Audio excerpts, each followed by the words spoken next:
dealing with weakness, you have to show strength. Yes. Invade the Capitol building. We also have another perspective from this moment: online extremist chatter. At the same time as the people in the crowd shouted, "Take the Capitol building," as President Trump said, "Show strength," a person posted to Parler saying, quote, "Time to fight, civil war is upon us." Another user said, quote, "We are going to have a civil war, get ready." An analysis found that members of civil war quadrupled on Parler in the hour after Donald Trump said, "Show strength." When the insurrectionists got to the Capitol, they continued those rally cries. Insurrectionists holding Confederate flags and brandishing weapons cheered the president's very words.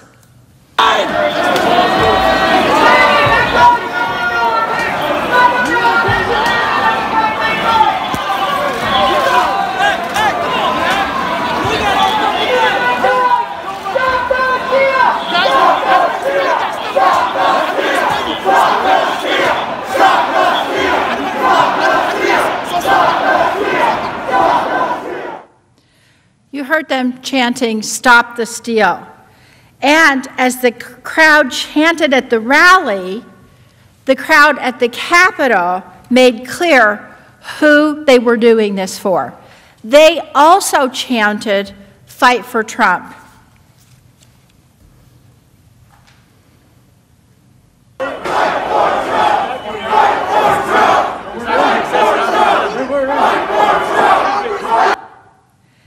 And it wasn't just that they were doing this for Mr. Trump, they were following his instructions. They said he had invited them, and in fact, as we heard, he had invited them. As one man explained on a live stream he taped from inside the Capitol, quote, "Our president wants us here. We wait and take orders from our president." Footage from inside the Capitol shows when the insurrectionists first got into the building and confronted police, the mob screamed at the officers that they were listening to President Trump. We're outnumbered. There's a fucking million of us out there, and we are listening to Trump. You're the boss.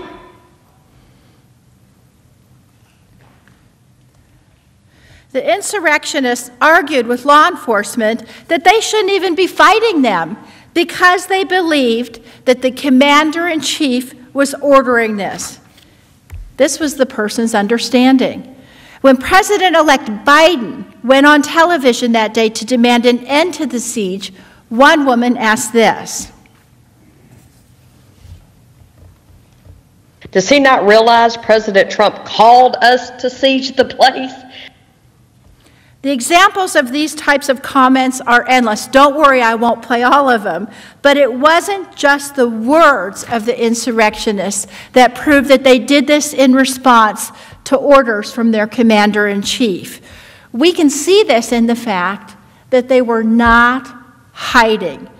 One rioter in a live stream at the Capitol said, quote, "He'll be happy.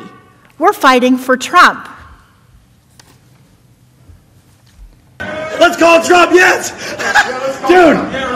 Dude, let's tell Trump what's up. Trump would be very upset. And he'd be like, no, just say we love him. We love you, bro. No, he'll be happy. What do you mean? We're fighting for Trump. And again, this was not an isolated incident. The individuals in this slide posted photos of themselves committing these crimes.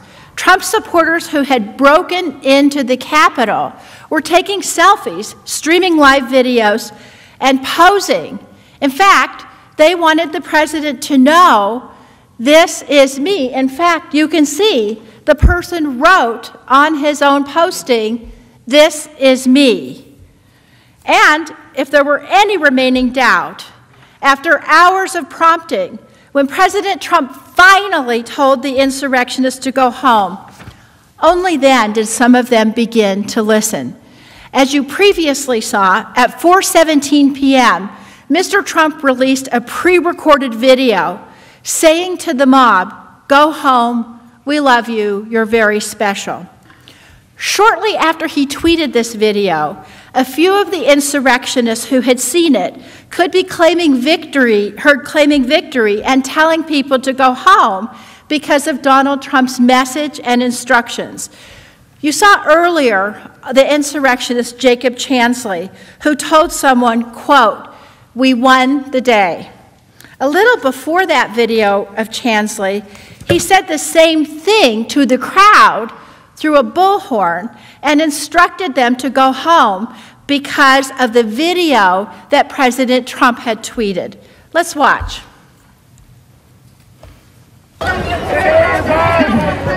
We won the fucking day. Today is ours. We won the day.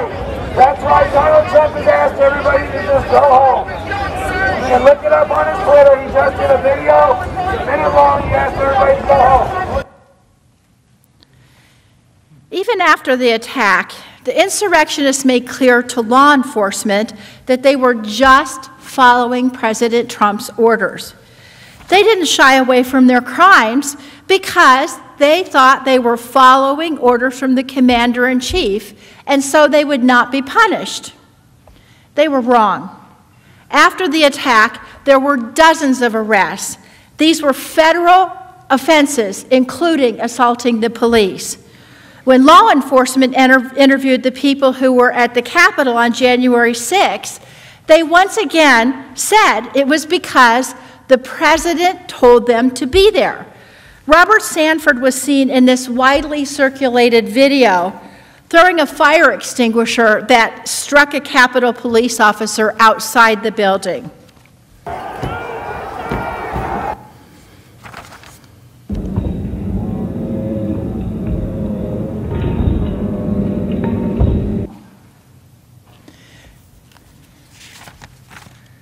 A witness told the FBI that Sanford said he had traveled to Washington, D.C. on a bus with a group of people.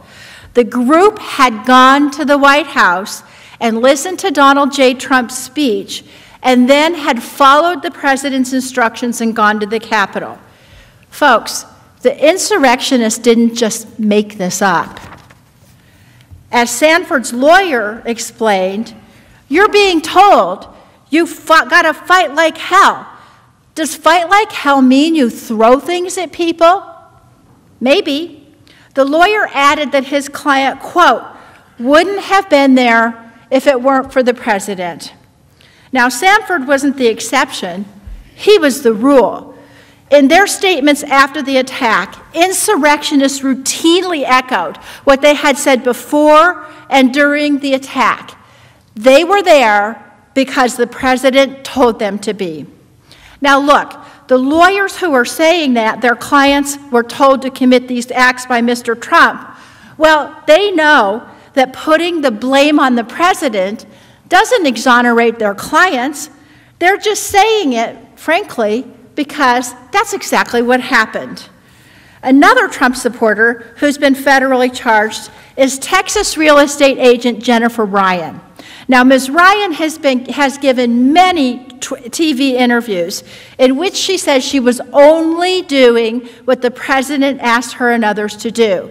She also recorded video before the rally talking about the mob's plans for violence. And here's what she said. Personally, I do not feel a sense of shame or guilt from my heart from what I was doing. I thought I was following my president. I thought I was following what we were called to do. He asked us to fly there. He asked us to be there. So I was doing what he asked us to do. Ultimately, yes, we were going in solidarity with President Trump.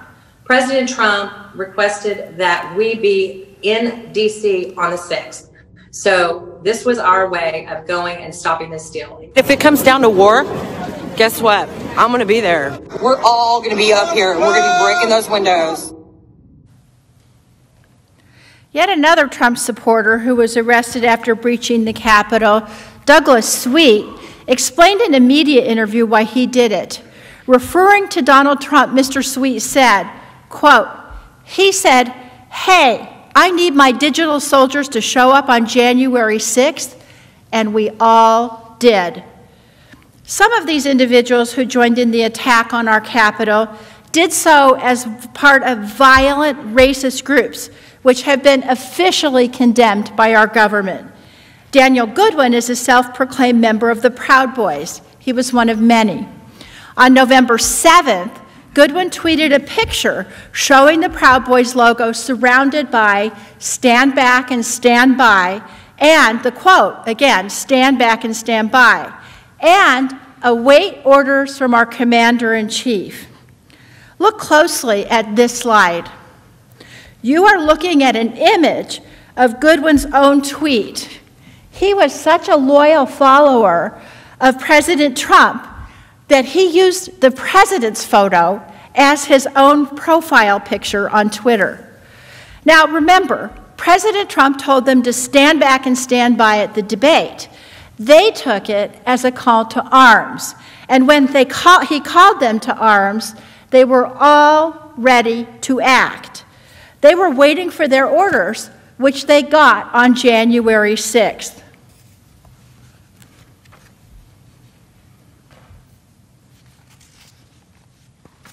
And Goodwin followed those orders. He stood ready as others broke into the windows at the Capitol and climbed inside. Here he is on another of the insurrectionists' live stream in one of the first floor hallways of the building. When it became clear that Donald Trump was not going to save these folks from prosecution, when it became clear that the Commander-in-Chief had given false commands that went against this country, some of his supporters even expressed regret, and they said they felt duped. Here's Jacob Chansley again, who we saw in a video claiming victory after the president told the rioters to go home.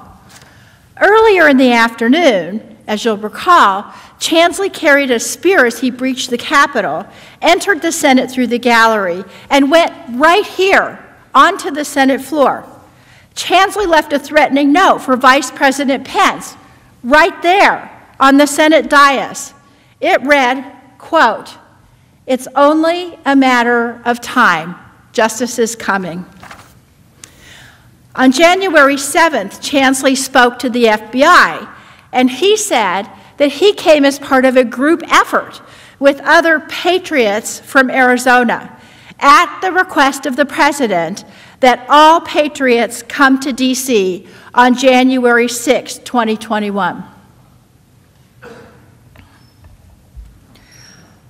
On January 14th, Chansley's lawyer gave an interview to Chris Cuomo in which he said that Chansley was there, quote, "at the invitation of our president, who said he would walk down Pennsylvania Avenue with him."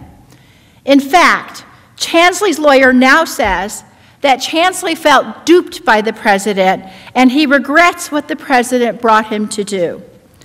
This man who ran through our halls, who ran into this chamber, who sat right there on the dais, and who wrote a note for Vice President Pence that he was coming for him, he and those with him declared they would remove us from office if we went against Donald Trump.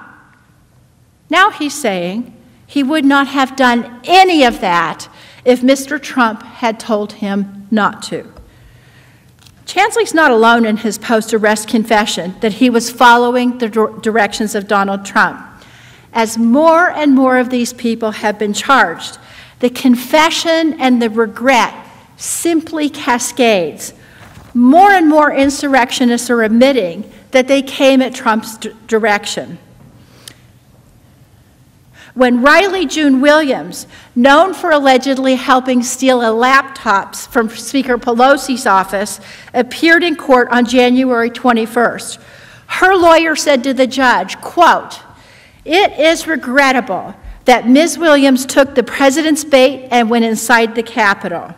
Troy Smocks, who was in the Capitol riot on January 6th, posted online that day, quote, Today, President Trump told us to fight like hell.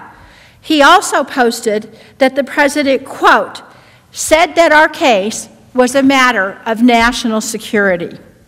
Samuel Fisher was charged with disorderly conduct and illegally being in the Capitol on January 6th. That day, before the attack on this building, he wrote on his website, quote, "Trump just needs to fire the bat signal," and quote, "then the pain comes." The lawyer for Dominic Pizzola, a leader of the Proud Boys, who was the first person to break inside the Capitol, said that President Trump effectively told his client and others, quote, "People of the country, come on down. Let people know what you think." Quote, logical thinking was, he invited us down. Pizzola's lawyer went on, "These were people acting in a way they've never acted before. And it begs the question, who lit the fuse?" End quote. On January 6th, we know who lit the fuse.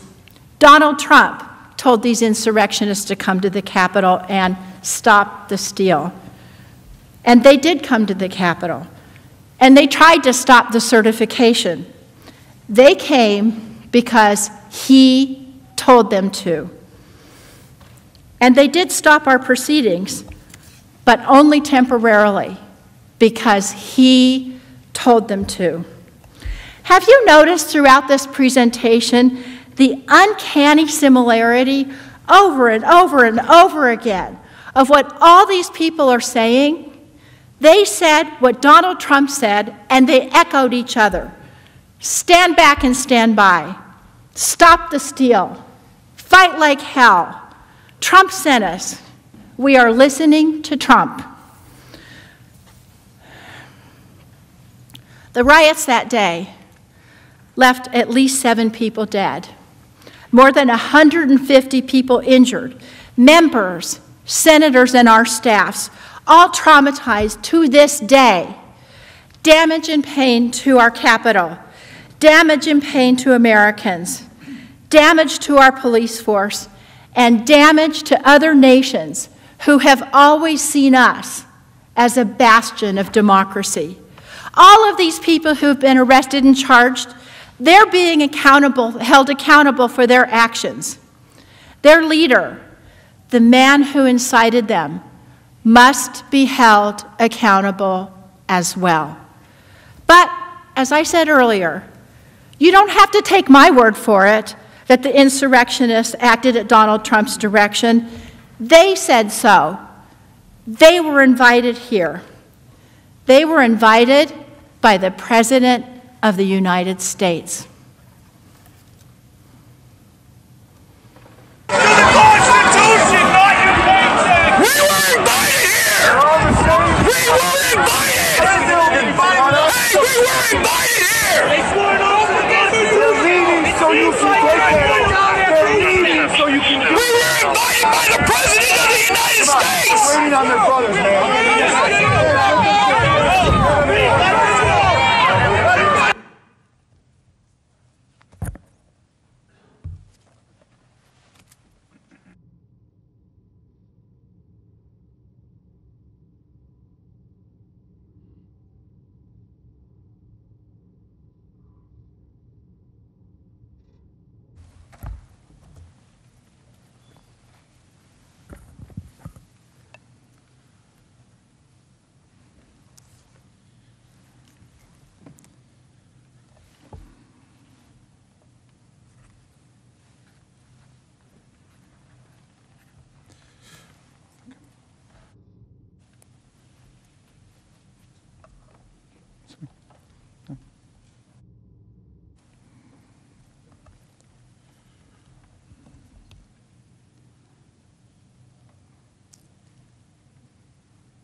Okay.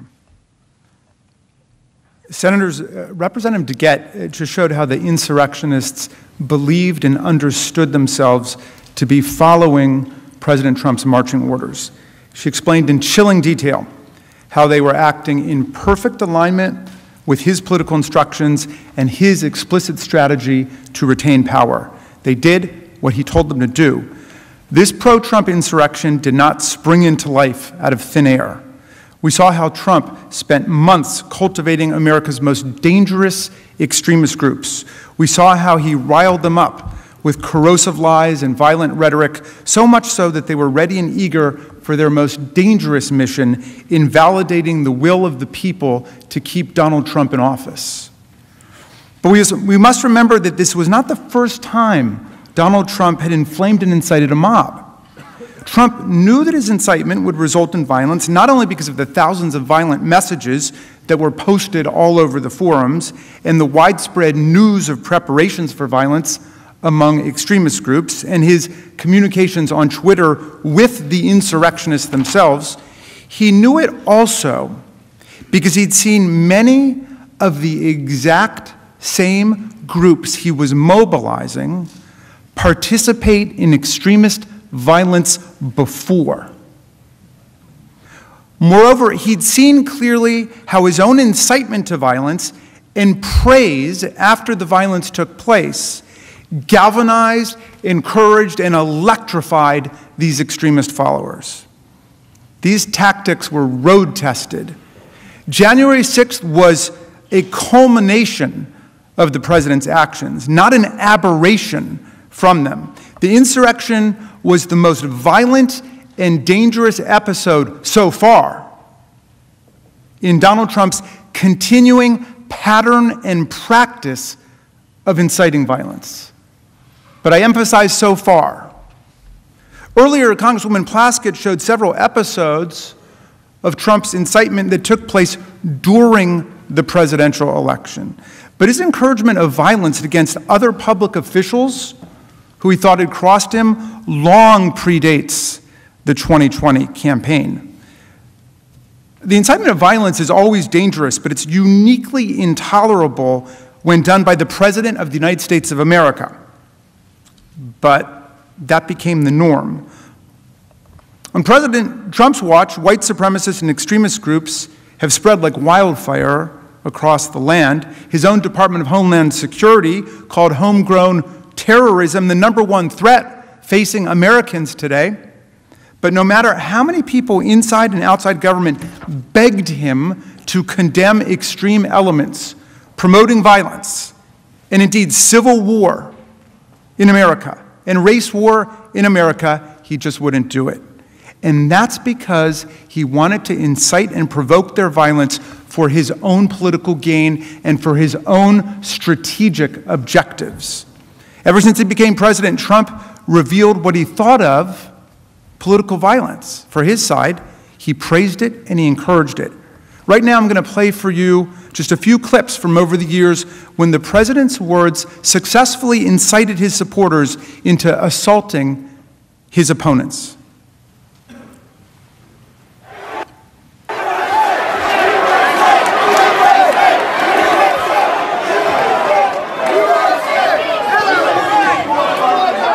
See, the first group, I was nice. Oh, take your time.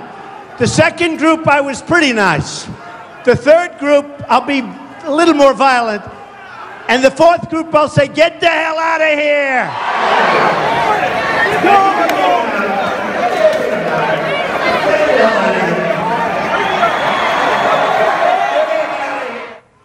All right, yeah, get him the hell out of here, will you, please? Get him out of here. Throw him out. I got a little notice, in case you see, the security guys, we have wonderful security guys. They said, Mr. Trump, there may be somebody with tomatoes in the audience. So if you see somebody getting ready to throw a tomato, knock the crap out of them, would you? Seriously. Okay? Just knock the hell. I promise you, I will pay for the legal fees. I promise. Well, we've seen these clips and many, many more like them before. But think about the brutal power and effectiveness of his words with his followers. You heard him. He told his supporters to be a little more violent, and they responded to his command by literally dragging a protester across the floor at one of his campaign rallies. He cried, "Get him the hell out of here, throw him out." His supporters punched and kicked another protester as he was escorted from the hall. He told supporters to knock the hell out of people who opposed him and promised to pay the legal fees of the assailants. Time after time, he encouraged violence. His supporters listened, and they got the message. But it wasn't just Trump's encouragement of violence that conditioned his supporters to participate in this insurrection on January 6th. It was also his explicit sanctioning of the violence after it took place. Let's watch some of those incidents, beginning with Trump praising supporters who had assaulted a black protester.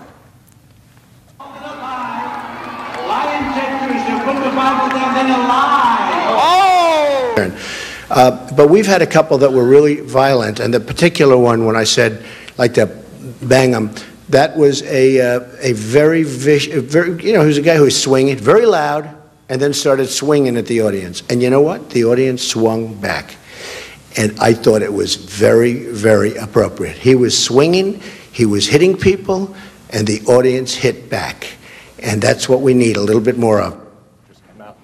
And what you thought we'll talk to you about that later. Yeah, but there's not going to be time. I'm just curious if you okay, have the speak right with now. Shane, please. But you don't. Sick and tired of you guys. The last time that came in here, you did the same thing. Get the hell out of here. Jesus. Get the hell out of here. The last guy did the same thing. You were the guardian? Yes, and you just broke my glasses. The last guy did the same damn thing. You just body slammed me and broke my glasses. But Greg is smart. And by the way, never wrestle him. You understand that? Never. Any guy that can do a body slam, he's my kind.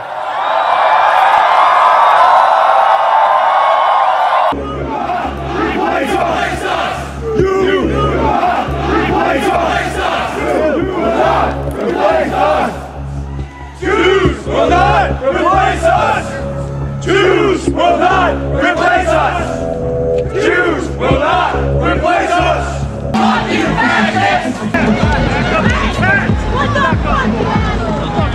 I'm not even saying we're non-violent. I'm saying that fucking we didn't aggress. We did not initiate force against anybody. We're not non-violent. We'll fucking kill these people if we have to.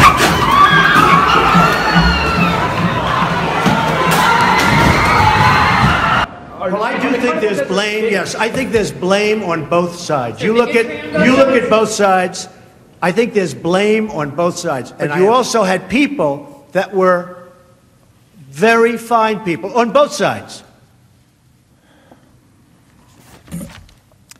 So just in case you didn't catch all of that, the president praised a Republican candidate who assaulted a journalist as my kind of guy.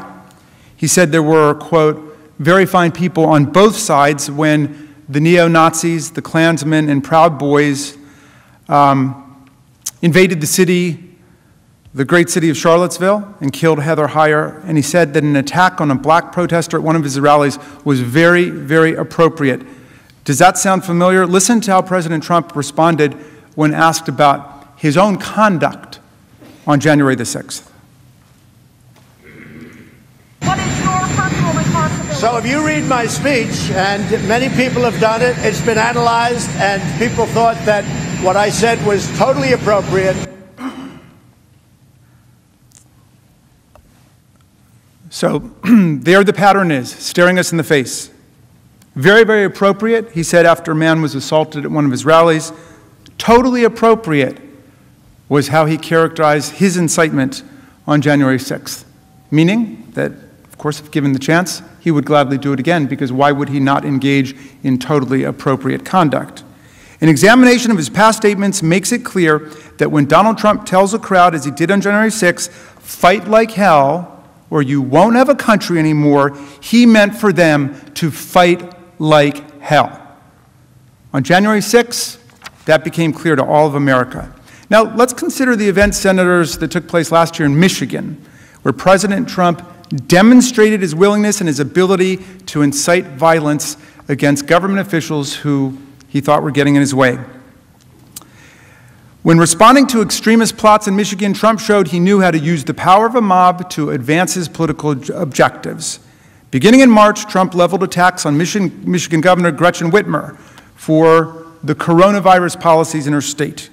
On March 17th, the day after Governor Whitmer pushed the federal government to better support the states on COVID-19, Trump criticized her handling of the pandemic, tweeting, "Failing Michigan governor must work harder and be much more proactive.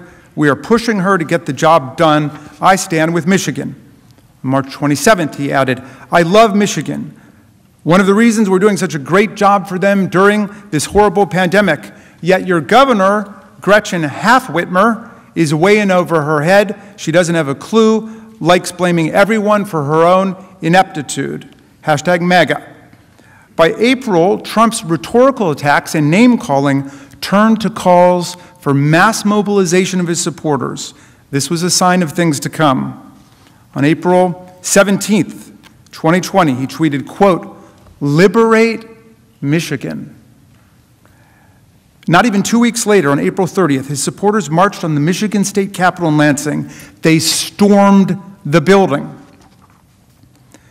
Trump's marching orders were followed by aggressive action on the ground.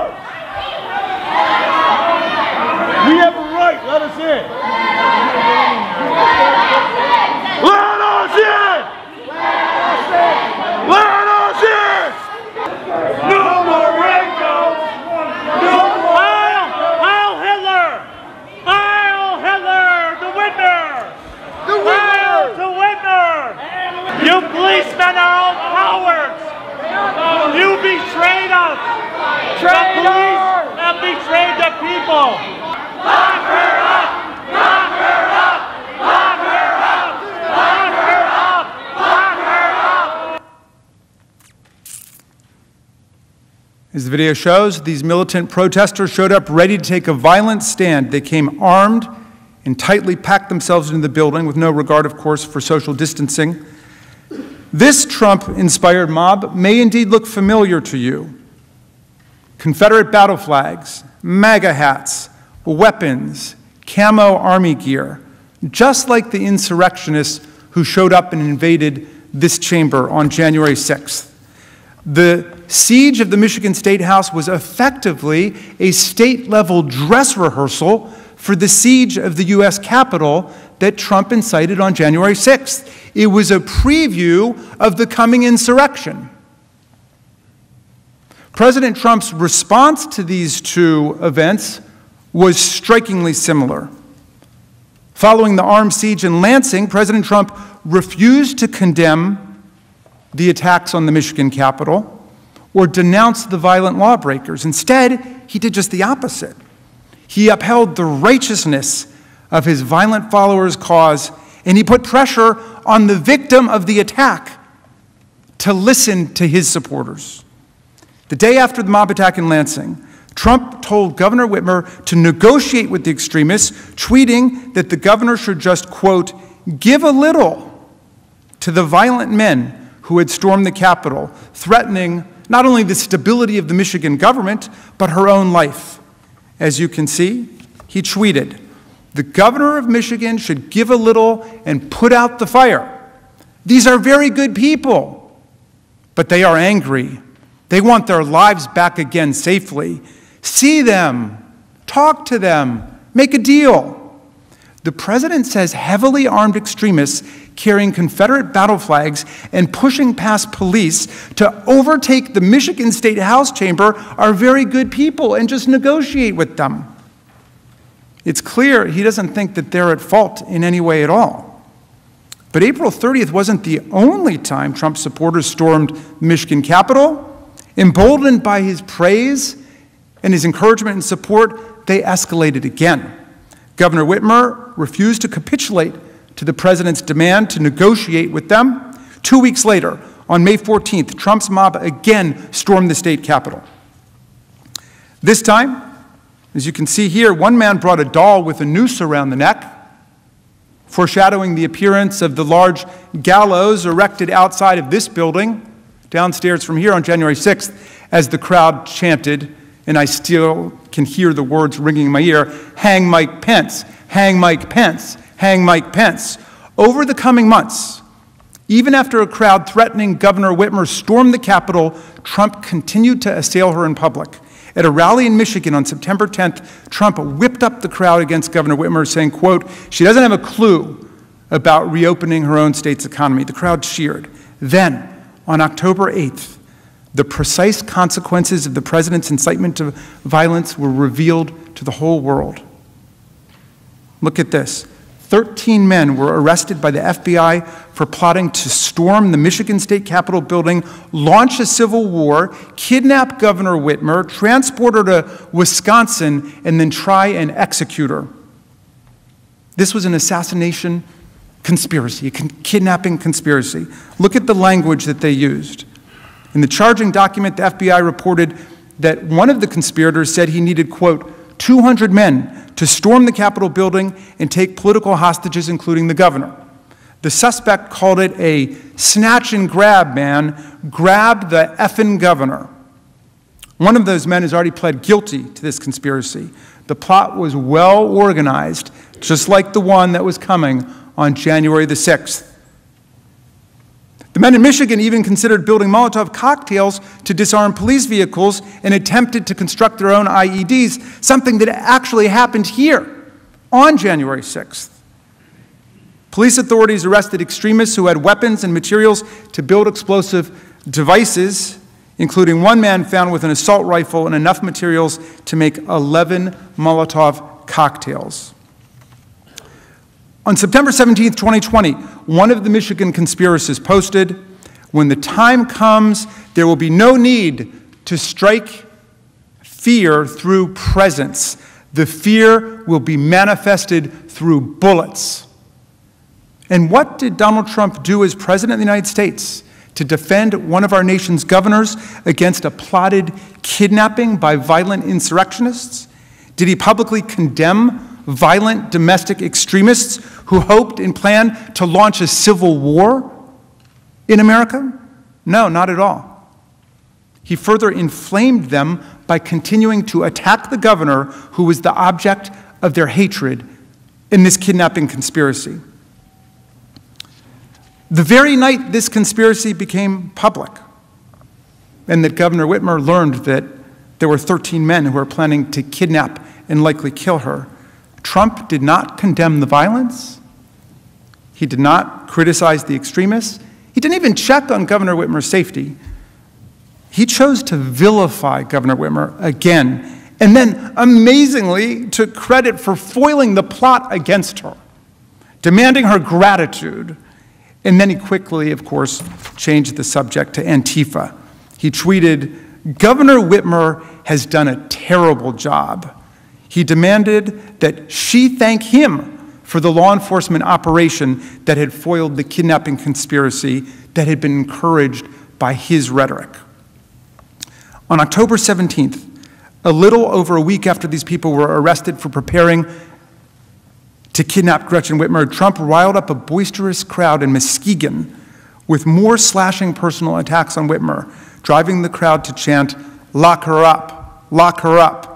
He had now seen that some of his followers were prepared to engage in criminal violence with orchestrated attacks, deadly weapons, and willing bodies to storm a state capitol building and to attack his perceived political enemies. And so as the crowd chanted, "Lock her up," he pivoted to his next goal.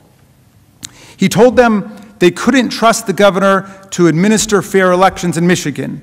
He used a crowd that he knew would readily engage in violence to prepare his followers for his next and, of course, his paramount political objective, claiming the election was stolen and inciting insurrectionary action. And he did it again on October 27th during a pre-election rally speech in Lansing, Michigan, where the Capitol had been stormed. Trump openly joked with the crowd about critics saying his words had provoked the violent plot against Governor Whitmer. Check it out, it's telling. We gotta get her going. I don't think she likes me too much.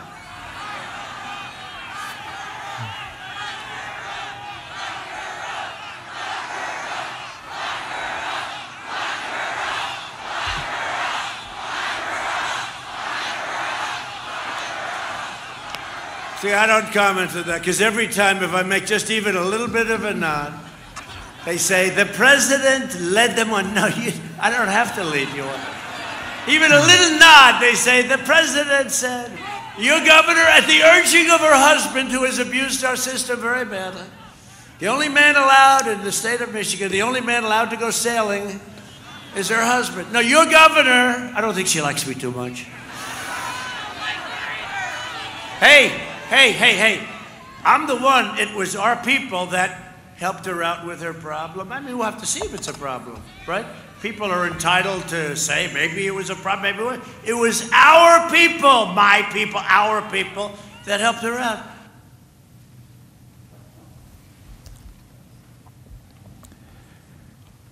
So President Trump offered them a little winking inside joke about his constant incitement of the mob and how much can actually be communicated by him with just a little nod. Just a little nod. He presided over another pounding, rhythmic rendition of his trademark chant, lock her up, then referring to the FBI's foiling of the kidnapping conspiracy, which was deadly serious, he said that he helped her out with the problem. Maybe it was a problem, maybe it wasn't. We'll have to see. Maybe it was a problem, maybe it wasn't. The President of the United States of America. He could not bring himself to publicly oppose a kidnapping and potential assassination conspiracy plot against a sitting governor of one of our 50 states. Trump knew exactly what he was doing in inciting the January 6th mob. Exactly. He had just seen how easily his words and actions inspired violence in Michigan. He sent a clear message to his supporters. He encouraged planning and conspiracies to take over Capitol buildings and threaten public officials who refused to bow down to his political will. Is there any chance Donald Trump was surprised by the results of his own incitement? Let's do what Tom Paine told us to do. Use our common sense. The sense we have in common as citizens. If we don't draw the line here, what's next? What makes you think the nightmare with Donald Trump and his lawmaking and violent mobs is over? If we let him get away with it, and then it comes to your state capitol, or it comes back here again, what are we going to say? These prior acts of incitement cast a harsh light on Trump's obvious intent. Obvious intent. His unavoidable knowledge of the consequences of his incitement. The unavoidable knowledge of the consequences of his incitement and the clear foreseeability of the violent harm that he unleashed on our people and our republic. January 6th was not some unexpected radical break from his normal law-abiding and peaceful disposition. This was his state of mind. This was his essential MO. He knew that, egged on by his tweets, his lies, and his promise of a wild time in Washington to guarantee his grip on power, his most extreme followers would show up bright and early, ready to attack, ready to engage in violence, ready to fight like hell for their hero. Just like they'd answered his call in Michigan. President Trump has said over and over his supporters are loyal. In his own words, his supporters are the most loyal that we've seen in our country's history. And he knew that his most hardcore supporters were willing to direct violence at elected officials, indeed to attack and lay siege to a Capitol building. And he knew they would be ready to heed his call on January 6th to stop the steal by using violence to block the peaceful transfer of power in the United States. He knew they were coming. He brought them here, and he welcomed them with open arms. We hear you and love you from the Oval Office. My dear colleagues, is there any political leader in this room who believes that if he is ever allowed by the Senate to get back into the Oval Office, Donald Trump would stop inciting violence to get his way? Would you bet the lives of more police officers on that? Would you bet the safety of your family on that? Would you bet the future of your democracy on that? President Trump declared his conduct totally appropriate. So, if he gets back into office and it happens again, we'll have no one to blame but ourselves.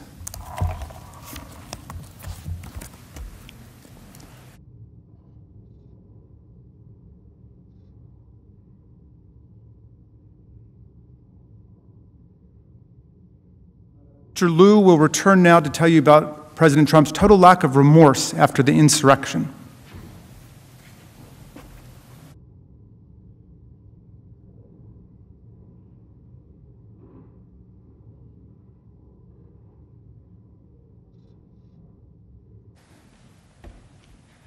Good afternoon. My colleagues walked you through President Trump's actions leading up to January 6th and then the horrific events on January 6th. And we saw both during the attack as well as in the days after the attack that this was a president who showed no remorse and took no accountability. In fact, quite the opposite. As Representative Raskin showed you, President Trump claimed that his actions were, quote, totally appropriate. The assertion that everyone thought Donald Trump's actions were totally appropriate, including people in this room, is of course untrue. It is also dangerous. And that's why members of Congress and U.S. senators, former and current administration officials, state and local officials, all unequivocally confirmed what we witnessed with our own eyes, that Donald Trump's conduct was wrong, it was destructive, dishonorable, and un-American. President Trump's lack of remorse and refusal to take accountability during the attack shows his state of mind. It shows that he intended the events of January 6th to happen, and when it did, he delighted in it. President Trump's lack of remorse and refusal to take accountability after the attack poses its own unique and continuing danger. It sends the message that it is acceptable to incite a violent insurrection to overthrow the will of the people, and that a president of the United States can do that and get away with it. That is why we have to hold President Trump accountable, to send the message that it is never patriotic to incite a violent attack against our nation's capital, and that future presidents will know that they cannot follow in Donald Trump's footsteps and get away with it. So let's start with the day of the attack. On Insurrection Day, January 6th, President Trump did not once condemn the attack, not even once. Even when he finally asked the violent extremists to go home, which was 3 hours after the attack began, he sends this video, and he ends it with, "You're very special. We love you." That was his message to people who perpetrated this violent, gruesome attack. We love you. And then 2 hours later, he tweets, "Remember this day forever." This is not a man who showed remorse. But it's worse than that. After that tweet, it took him another full day to even condemn the attack itself. The very next day, President Trump was eerily silent. And then at 7:01 p.m., he releases a pre-recorded video. And there, President Trump, for the first time, nearly 30 hours after the attack began, acknowledges and condemns the violence and mayhem that occurred. He said the demonstrators defiled the seed of American democracy. He said that these demonstrators didn't represent this country, and if they broke the law, they would pay. But even in that video, he says more lies. He says in that very same video that he immediately deployed the National Guard. That again is not true. The National Guard was not deployed until over 2 hours after the attack began at around 3 p.m. Because of this late deployment, the National Guard did not arrive until after 5 p.m. And when the Guard was deployed, the Pentagon had released a statement that showed the list of people, and you saw that list, of folks that were consulted before deploying the National Guard. Several people were on that list, including the Vice President. President Trump was not on that list. And you know, as a veteran, I find it deeply dishonorable that our Commander-in-Chief did not protect us. And then later, he tries to take credit for something he failed to do. Shameful. Also in that video, you should note what it did not say. Absent from that entire video was any actual acceptance of responsibility for his actions. Absent from that video was a call to his most fervent supporters to never do this again. And here was his final message in that so-called condemnation of attack video. Here's what he actually said. And to all of my wonderful supporters, I know you are disappointed, but I also want you to know that our incredible journey is only just beginning. President Trump not only failed to show remorse or take accountability, he made clear he is just beginning. For days, he did not address the nation after this attack. We needed our Commander-in-Chief to lead, to unite a grieving country, to comfort us. But what did President Trump do? Nothing. Silence. We're all aware that a violent mob murdered a police officer. It took President Trump 3 days before he lowered the flag of the United States of America. 3 days. And President Trump, who was Commander-in-Chief at the time, did not attend and pay respects to the officer who lay in state in the very building that he died defending. Now, some people have argued that President Trump made a mistake, that he gets a mulligan. But we know President Trump didn't make a mistake. Because you see, when you or I make a mistake and something very bad happens, we would show remorse. We would accept responsibility. President Trump didn't do any of that. Why not? Because he intended what happened on January 6th. And how do we know that? He told us. On January 12th, as President Trump was boarding Air Force One to head to Texas, and you saw this video before, and I'm going to show it again, he was asked by a reporter, quote, "What is your role in what happened at the Capitol? What is your personal responsibility?" And this was his response. My speech and my words and my final paragraph, my final sentence, and everybody to the T thought it was totally appropriate. On January 12th, President Trump had seen the violent attack on the Capitol. He knew the people that died. And his message to all of us was that his conduct was totally appropriate. I'm a former prosecutor, and we're trained to recognize lack of remorse. But it doesn't take a prosecutor to understand that President Trump was not showing remorse. He was showing defiance. He was telling us that he would do this again, that he could do this again, that he and future presidents can run for national election, lose the election, inflame the supporters for months, and then incite an insurrection, and that would be totally appropriate. 1 week after the attack, on January 13th, President Trump, in response to continuing bipartisan criticism, releases another video. Here's part of what he said. "I want to be very clear. I unequivocally condemn the violence that we saw last week. Violence and vandalism have absolutely no place in our country and no place in our movement." President Trump, of course, had to make that statement. He needed to unequivocally condemn the attack. But he also needed to mean those words. You saw Donald Trump tweet endless attacks, sometimes 108 tweets in a day, and in public speeches and across rallies, repeating words of fight and stop the steal and never surrender. You know what it looks like when President Trump wants to convey a message. Forcefully, loudly, and repeatedly, he does that. This video sent after a week of the attack was not that.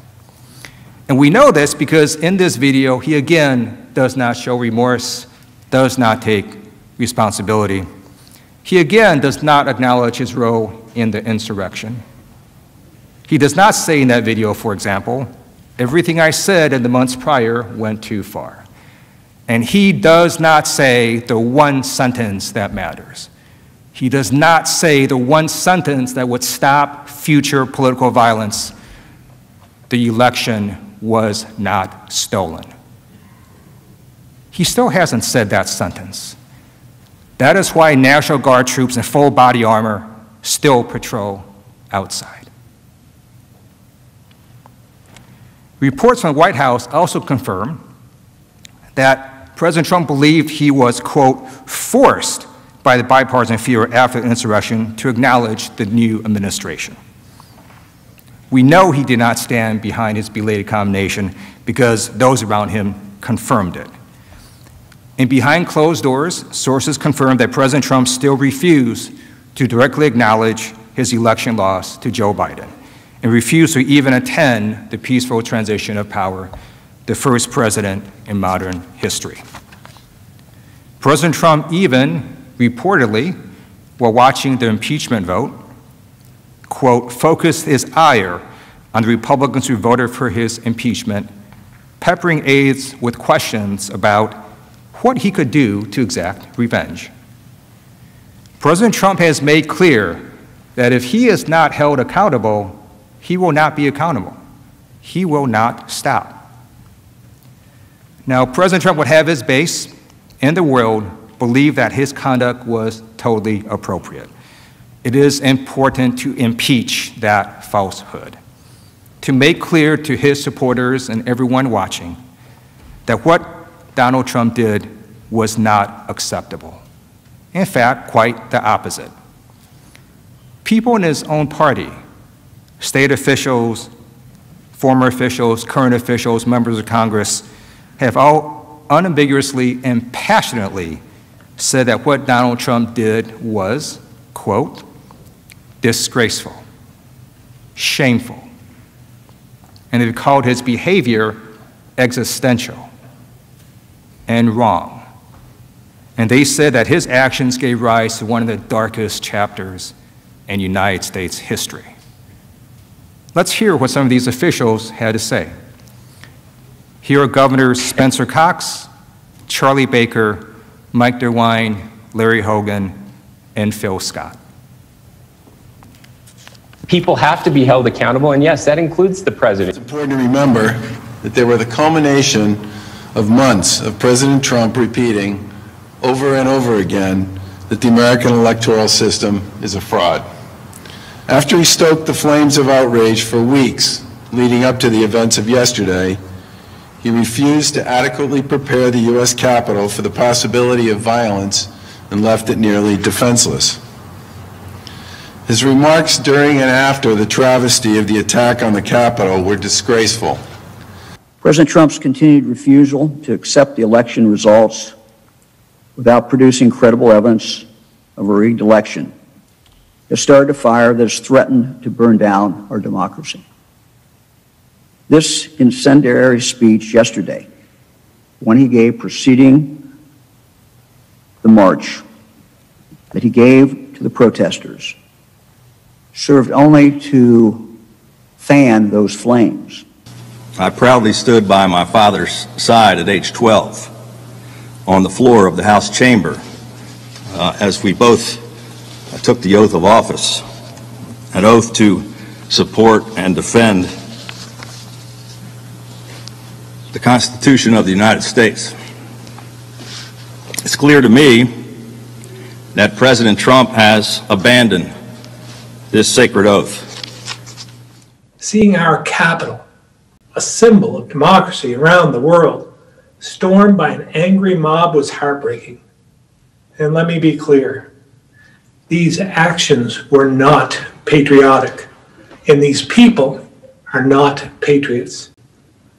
The fact that these flames of hate and insurrection were lit by the President of the United States will be remembered as one of the darkest chapters in our nation's history.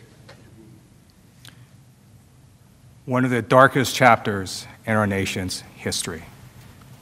Former members of the Trump administration, long-standing Republicans, also made clear that President Trump incited this insurrection and it went against our democracy.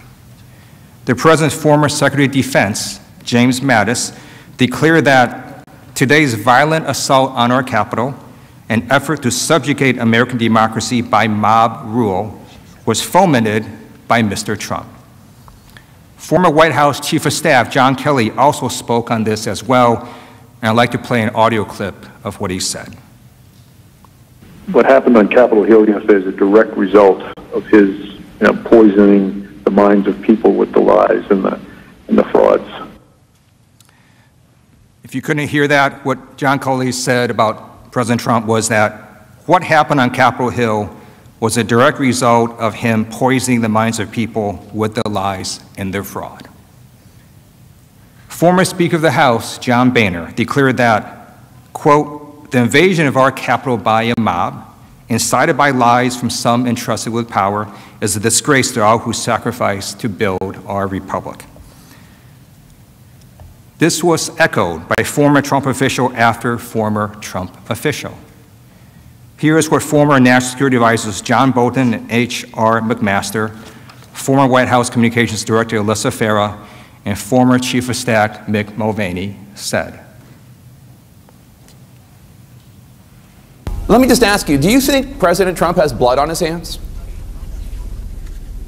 I think he does. Look, I agree with Bill Barr. I think he did incite this mob with the clear intention of having them disrupt the Electoral College certification and delay it to give him more time. I don't think there's any question about it. There are many reasons for this assault on the Capitol, but foremost among them was the president's exhortations, was the president's sustained disinformation. We've seen a president stoking fears amidst these crises. And first and foremost, I want to say that what happened at the Capitol was unacceptable, un-American, undemocratic. I think everybody recognizes that what happened on Wednesday is different. You could go down the long litany of things that people complained about with Donald Trump, and I could probably defend almost all of them. Many of them were policy differences. Many of them were stylistic differences. But Wednesday was different. Wednesday was existential. Wednesday is one of those things that struck to the very heart of what it means to be an American, and it was wrong.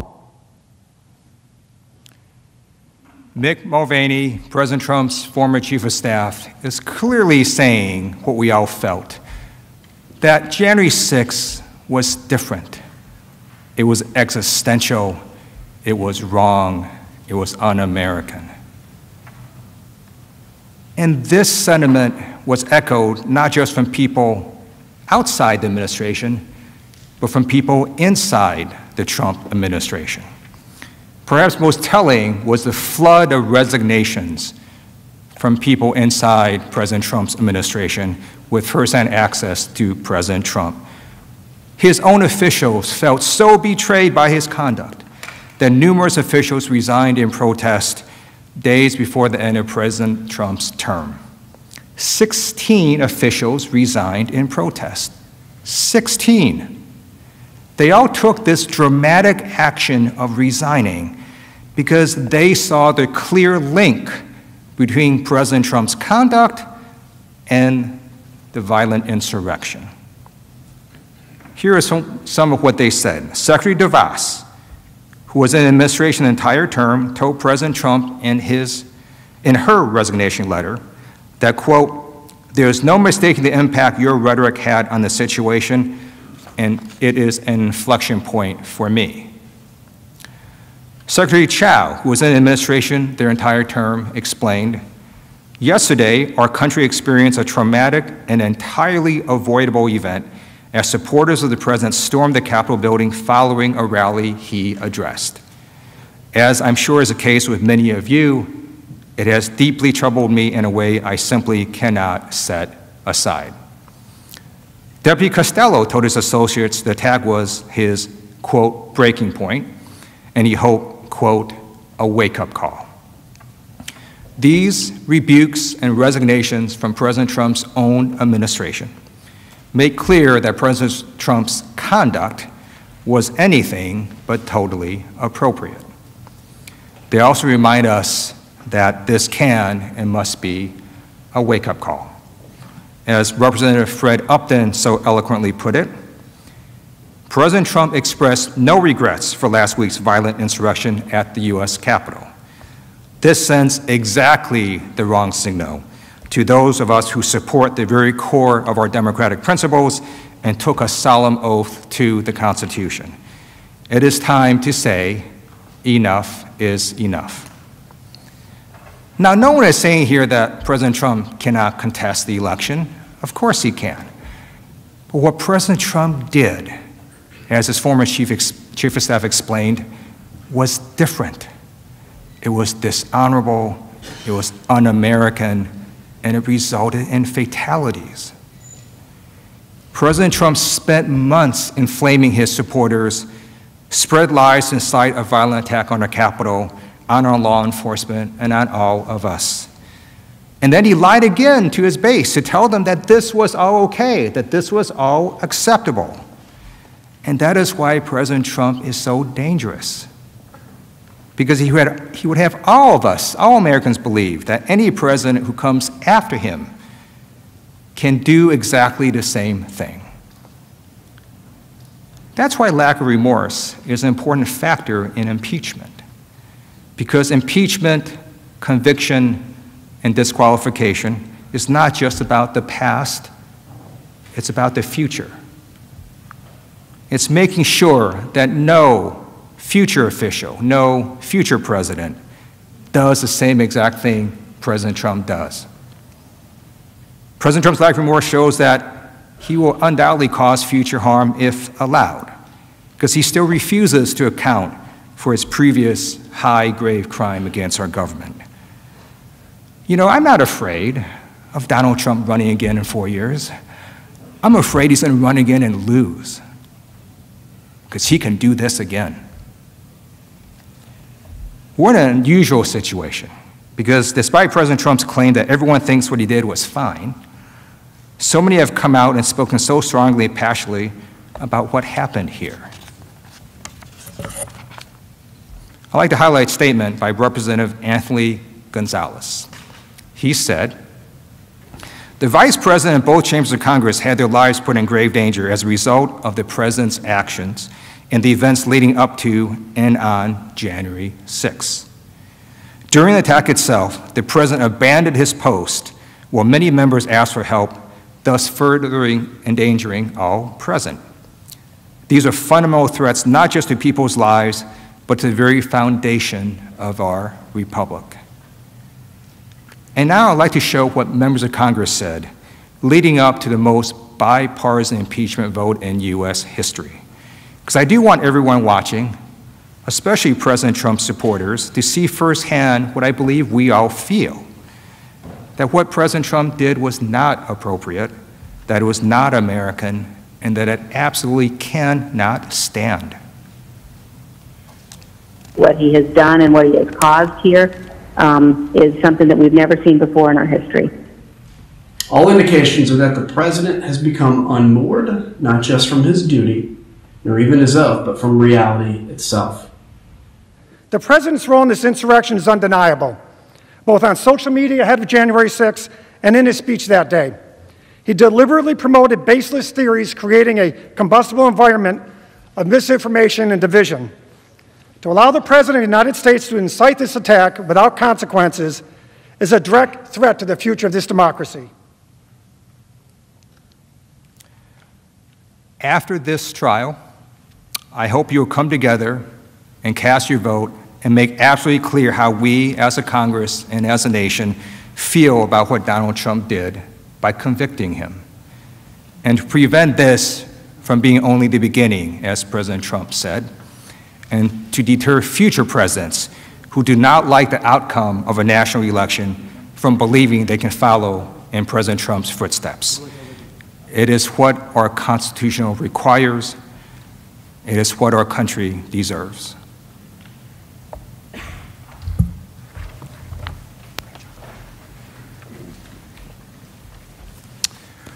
Representative DeGette will now return to show how extremists were emboldened by the insurrection and plan to attack the inauguration.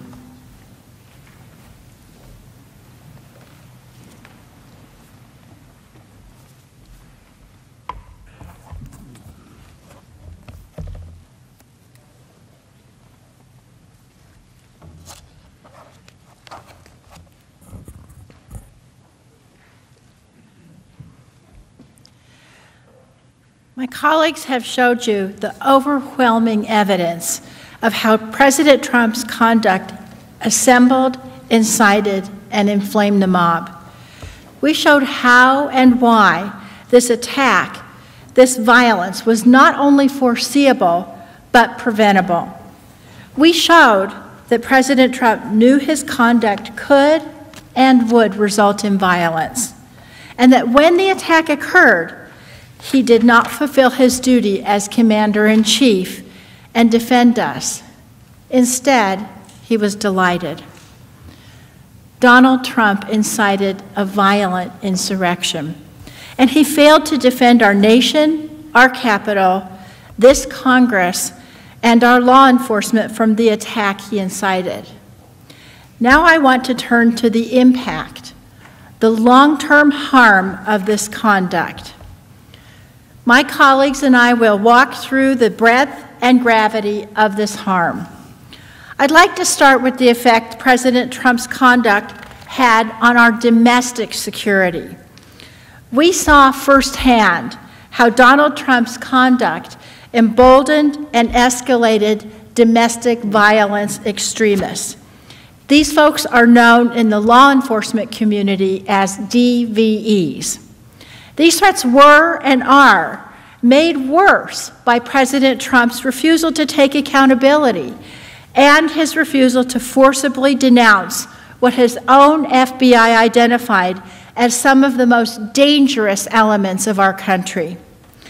Even as the attack was underway, he tweeted words of support to his violent supporters. And then, in the aftermath on January 7th, President Trump made it clear this was only the beginning. And to all of my wonderful supporters, I know you are disappointed, but I also want you to know that our incredible journey is only just beginning. And he was right. Unless we take action, the violence is only just beginning. In the aftermath of the attack, we saw a huge rise in threats from domestic violent extremists, including specific threats to the inauguration in D.C. and also to all 50 state capitals. Our intelligence agencies confirmed that in addition to these specific threats, President Trump's conduct emboldened the very same violent groups who initiated the attack and sparked new violent coalitions. These groups believe that they're following his orders. They believe that their acts of insurrection and violence are patriotic. Violence is never patriotic, and it's never American. It's not the Democratic way, and it's not the Republican way. After the attack, the nation's top defense and law enforcement agencies reported an increase in credible threats to the inauguration from Donald Trump's supporters. On January 13, 2021, a joint intelligence bulletin issued by the Department of Homeland Security, the FBI, and the National Counterterrorism Center found, quote, since the 6th January event, violent online rhetoric regarding the 20 January presidential inauguration has increased, with some calling for unspecified, quote, justice for the 6 January fatal shooting by law enforcement of a participant who had illegally entered the Capitol building, and another posting that, quote, many armed individuals would return on 19 January. The agencies also made clear why these threats were escalating, especially regarding the inauguration. The report explained that a primary motivating factor was, quote, the shared false narrative of a stolen election and opposition to the change in control of the executive and legislative branches of the federal government may lead some individuals to adopt the belief that there is no political solution to address their grievances and that violent action is necessary. In other words, President Trump's spreading of inflammatory disinformation about the election incited the insurrection on January 6th and may lead to further violence. Online, just as they did prior to the January 6th attack, Trump supporters took to the internet to organize and document their desire and plans for future violence at President Biden's inauguration. And indeed, in the days shortly after the attack, several posters on extremist social media websites made further plans for violence.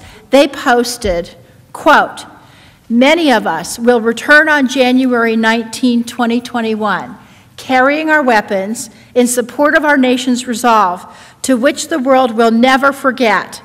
We will come in numbers no standing army or police agency can match. Quote, we took the building once and we can take it again. Other users, eager to participate in additional attacks, confirmed that they were waiting on President Trump's instructions about what to do next. Referring to a future planned attack, a user on the online platform known as Gab posted, quote, I'd like to come do this, but want to know, does our president want us there? Awaiting instructions. In fact, in the days leading up to the inauguration, multiple individuals, many potentially in an attempt to carry out the plots that I just previewed, were arrested in Washington, D.C., including on serious weapons charges. One of those men was Couy Griffin, the founder of Cowboys for Trump, who took part in the Capitol attack and was also arrested on January 17th. Here's what he said about his plans for violence. You know, you want to say that that was a mob? You want to say that was a violence? No, sir. No, ma'am. No, we could have a Second Amendment rally on those same steps that we had that rally yesterday. You know, and if we do, then it's going to be a sad day because there's going to be blood running out of that building. But at the end of the day, you mark my word, we will plant our flag on the desk of Nancy Pelosi and Chuck Schumer. Blood running out of the building, this building, the Capitol, where all of us are right now. Now, the name Couy Griffin may sound familiar because he previously faced controversy for a May 2020 video where he said, quote, the only good Democrat is a dead Democrat. Hear it from him yourself. Where I've come to the conclusion that the only good Democrat is a dead Democrat. Now, when he said this, President Trump actually retweeted Griffin and thanked him for that sentiment. When Donald Trump retweeted this, he was no stranger to Griffin. In fact, in March 2019, over a year earlier, Griffin and Trump had spoken on the phone for nearly 30 minutes. President Trump's conduct, without a doubt, made it clear that he supported Griffin. In fact, Griffin even said so himself. As Griffin later said about President Trump retweeting his inflammatory comment about the dead Democrats, quote, it really means a lot to me because I know the President of the United States has my back. Remember, This is a man who was here on January 6th, who was arrested after threatening to come back here to make blood come running out of this building. Threats like Griffin's have triggered a deployment of forces, the likes of which we have never seen. There were approximately 25,000 National Guard troops brought in from around the country to protect D.C. leading up to and on Inauguration Day. As you know, many of those troops are still here. Take a look at that.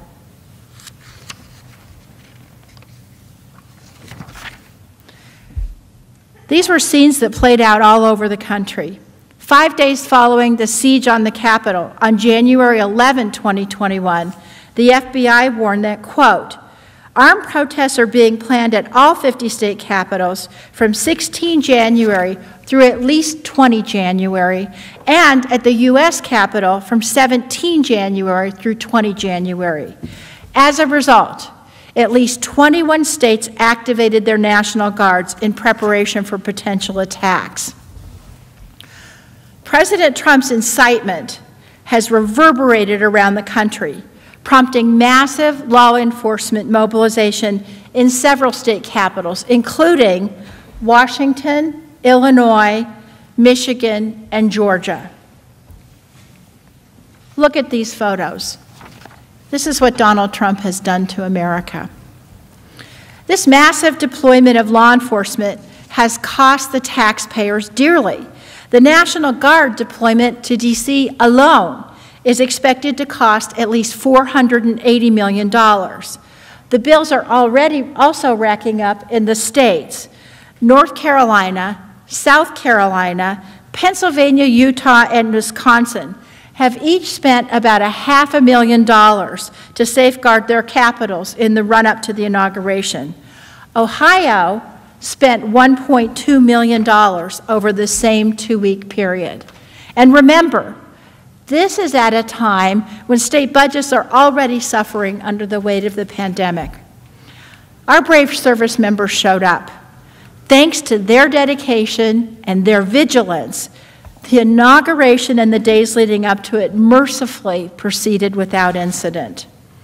In fact, after news broke of law enforcement's preparedness for further attacks, leaders of the Proud Boys, the Three Percenters militia, the organizers of the Million MAGA March, they all now told their followers to avoid protests up to or leading up to the inauguration for fear that law enforcement would crush them and arrest rioters who showed up. Thank God there wasn't an insurrection sequel here on January 20th. But look at the price we've paid. The price that we're still paying. It's not just dollars and cents. This capital has become a fortress, as state capitals have all across the country.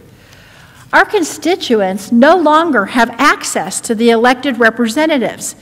Every Democrat and Republican, including people who came here on January 6th peacefully, is paying the price. And it's not just a loss of access. It's a dimming of their freedom. It's a dimming of all of our freedom. We must uphold our oaths, as the tens of thousands of law enforcement officers have done in the wake of January 6th. Because if we do not, President Trump's mob stands ready for more attacks. Now, this should be no surprise. Having a commander-in-chief who incites violence has given life to the existing violent groups he spent years cultivating and has inspired new coalitions among extremist groups who actually view January as a success. According to the FBI, President Trump's assemblage of his mob was particularly dangerous because, quote, in-person engagement between DVEs of differing ideological goals during the Capitol breach likely served to foster connections which may increase DVE's willingness, capability, and motivation to attack and undermine a government they view as illegitimate. In other words, they all got to talking to each other. This bulletin by our own Intelligence Committee was also confirmed by concrete evidence. Rioters celebrated their roles in the January 6th attack on social media. They boasted about their success in breaching the Capitol and forcing members of Congress and the Vice President to evacuate. Take, for example, right-wing provocateur Nick Fuentes. The day before the Capitol insurrection, Fuentes said this on his internet show. What can you and I do to a state legislator besides kill him? Although we should not do that. I'm not advising that, but I mean, what else can you do, right? Fuentes was at the Capitol on January 6th and praised the insurrection on a live stream as glorious and awe-inspiring. He later said, quote, "We forced a joint session of Congress and the Vice President to evacuate because Trump supporters were banging down and then successfully burst through the doors." Fuentes was not the only provocateur to revel in the violence. According to Mike Dunn, a member of the Boogaloo Boys, an anti-government movement whose adherents helped to lead multiple groups in storming the Capitol, the Boogaloo Boys will be, quote, "working overtime to capitalize on the January 6th riots and hope it will lead to more action." They said, quote, "Just know there's more to come." Proud Boys members were bragging about the attack on the Capitol. One post on the Proud Boys Telegram channel said, "People saw what we can do. They know what we're up to. They know and they want in." The leader of the Proud Boys himself sent the same message. Enrique Tarrio said the Proud Boys would be active during Biden's presidency. Tarrio stated, "You're definitely going to see more of us." Extremist groups are also boasting that the attack on our Capitol is a boon for their recruitment efforts. 3% Security Force leader Chris Hill says he's been contacted by several people interested in joining since the insurrection. And as one expert who focuses on domestic extremism, Jared Holt explained, by all measurable effects, this was a far-right extremist, one of the most successful attacks that they've ever launched. They're talking about this as the first stab in a greater revolution. And as indicated by Mr. Holt, their perceived success has given them encouragement to continue and to escalate attacks. Intelligence agencies have also noted that these extremist groups will, unfortunately, be targeting vulnerable minority communities in the U.S. A January 27, 2021 DHS bulletin warned, quote, "Long-standing racial and ethnic tension of the sort that led to a man killing 23 people at an El Paso Walmart will continue to grow and motivate further attacks." The January 13 Joint Intelligence Bulletin report stated that in addition to the other types of violence listed, DVEs may be incited to carry out more violence, including violence against racial, ethnic, and religious minorities, and associated institutions, journalists, members of the LGBTQ+ community, and other targets common among some DVEs. These prejudiced elements could be seen visibly in the crowd that attacked the Capitol. Pictured here is Robert Packer. Robert Packer is an avowed white supremacist and Holocaust denier who proudly wore that sweatshirt which states, quote, "Camp Auschwitz." These prejudiced elements could also be heard from the crowds. As you've heard, the insurrectionists that attacked the Capitol on January 6th hurled racial slurs, including at black police officers. One officer described the trauma he experienced when the rioters seized the Capitol. He said, quote, "I'm a black officer. There was a lot of racism that day. I was called racial slurs, and in the moment, I didn't process this as traumatic. I was just trying to survive. I just wanted to get home, to see my daughter again. I couldn't show weakness. I finally reached a safe place, surrounded by officers. I was able to cry, to let it out, to attempt to process it." These extremist groups were emboldened because President Trump told them repeatedly that their insurrectionist activities were the pinnacle of patriotism. Well, let today be the day that we reclaim the definition of patriotism. Impeachment is not to punish, but to prevent. We are not here to punish Donald Trump. We are here to prevent the seeds of hatred that he planted from bearing any more fruit. As my colleague showed, this was not the first time that President Trump inspired violence, but it must be the last time that he's given a platform to do so. This must be our wake-up call. We must condemn it because the threat is not over. President Trump refused to condemn this type of violence. Instead, over and over again, he's encouraged it. Our response must be different this time. We simply cannot sweep this under the rug. We must take a united stand, all of us, that this is not American. Think back to August 2017, when a young woman was murdered during a white supremacist rally in Charlottesville, West Virginia. Her name was Heather Heyer. Her mother's name is Susan Breaux. Ms. Breaux has been a steadfast advocate for her daughter's memory. In a 2018 interview, she expressed concern that people had rushed too quickly to reconciliation without accountability.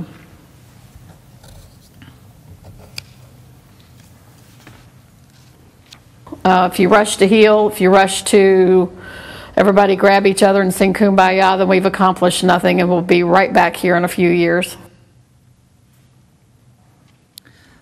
We will be right back here in a few years. Those were her words in 2018, 3 years ago. Her daughter's murderer, he was held to account. But our nation did not impose any meaningful accountability on a president who at the time said that there were very fine people on both sides. And now where are we 3 years later? I'd argue we're not just back where we were. I would argue things are worse. In 2017, it was unfathomable to most of us to think that Charlottesville could happen, just as it was unfathomable to most of us that the Capitol could have been breached on January 6th. Frankly, what unfathomable horrors await us if we do not stand up now and say, no, this is not America? And we will not just express condolences and denunciations. We won't just close the book and try to move on. We will act to make sure this never happens again.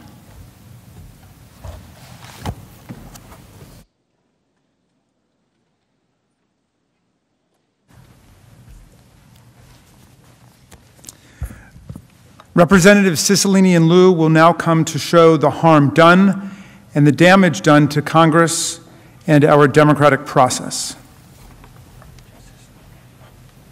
Mr. Cicilline.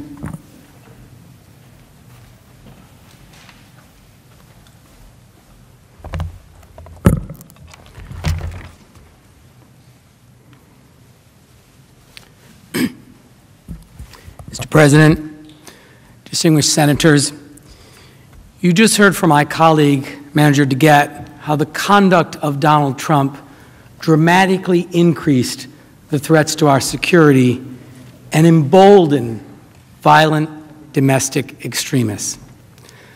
I'd like to now turn to the harm that was caused here, inside these walls, as a result of the conduct on January 6th. The harm to us, to Congress, to those who serve our country, and to the constitutional processes as the Trump mob tried to stop the election certification process. The attack on January 6th was one of the bloodiest intrusions in the Capitol since the British invaded in the War of 1812 and burned it to the ground. And you've heard in painstaking detail that the President's mob posed an immediate and serious threat to the continuity and constitutional succession of the United States government as the first second, and third in line to the presidency, the vice president, the Speaker of the House, the President pro tem, were all together and faced a common threat in the same location. And we've seen the first and the second were purposely targeted by these attackers. These weren't idle threats. The mob, as you have heard, chanted, "Hang Mike Pence." Hang Mike Pence! Hang Mike Pence! Hang Mike Pence! Hang Mike Pence! The charging documents show that the rioters said they would have killed Vice President Pence and Speaker Pelosi had they found them. Dawn Bancroft and Diane Santos Smith, two of the rioters charged in the attack, were caught on tape discussing the brutal violence that they hoped to inflict on Speaker Pelosi had she not been rushed out to safety. They said, quote, "We broke into the Capitol. We got inside. We did our part. And we were looking for Nancy to shoot her in the frigging brain, but we didn't find her," end quote. Senators, simply put, this mob was trying to overthrow our government. And they came perilously close to reaching the first three people in line to the presidency. It wasn't just the vice president and the speaker. Rioters were prepared to attack any member of Congress they found. Thomas Edward Caldwell, Donovan Ray Kroll, and Jessica Marie Watkins, three militia members, were also charged for their role in the attack. They discussed trapping us inside the underground tunnels. The indictment quotes social media chatter with Caldwell, quote, "All members are in the tunnel under Capitol. Seal them in. Turn on gas. All legislators are down in the tunnels, 3 floors down. Do like we had to do when I was in the Corps and start tearing out floors, go from top to bottom," end quote.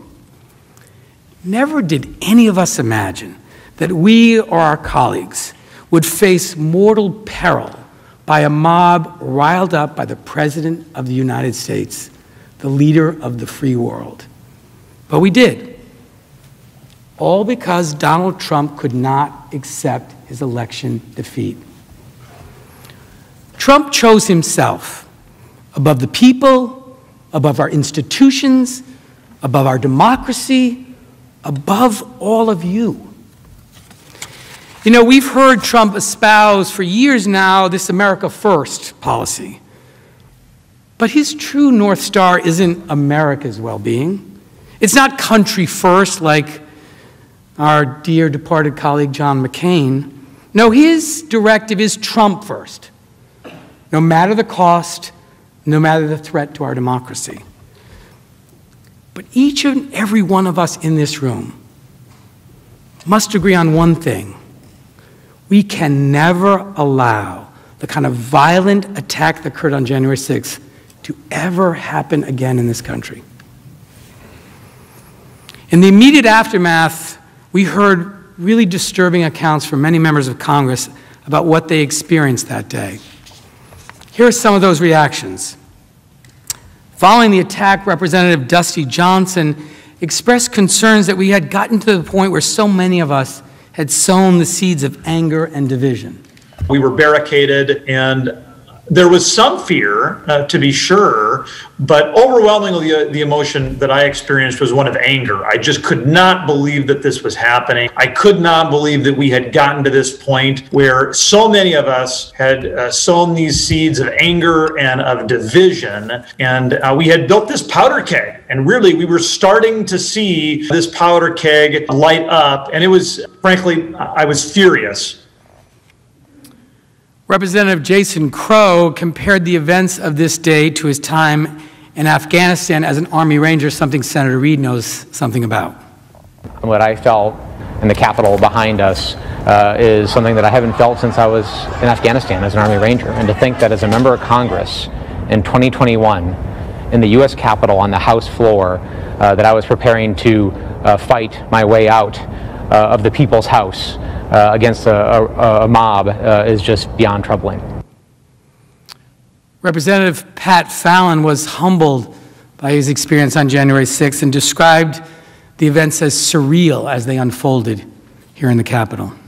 It was something that I just never thought I'd see this in our nation's capital, and particularly in the House chamber. It was surreal when it was unfolding. Well, you know, what was interesting was the bravery and the courage of some of my fellow members. When we got to a point where the mob was banging on the doors, and all that kept them from reaching the chamber itself was the doors and then some furniture that we had moved and some Capitol Police, and they needed to be augmented.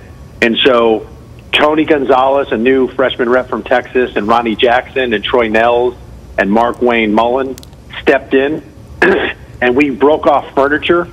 Some of the hand sanitizer stations are on these big giant poles, wooden poles, and we turned them upside down, and we were ready to actually have the street fight in the House chamber. It was unbelievable. Many members that day wondered if they would ever see their families again. As the rioters breached the Capitol and they were outnumbered and trapped inside, they were calling loved ones to say goodbye. Representative Dan Kildee was one of them. Listen to how he described the impact of the riot on him.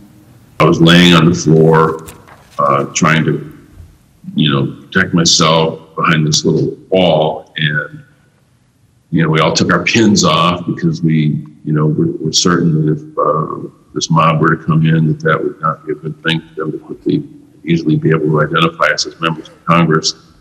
And I called my wife, and it wasn't until I heard her voice that I thought, wow, this is like one of those calls you hear about.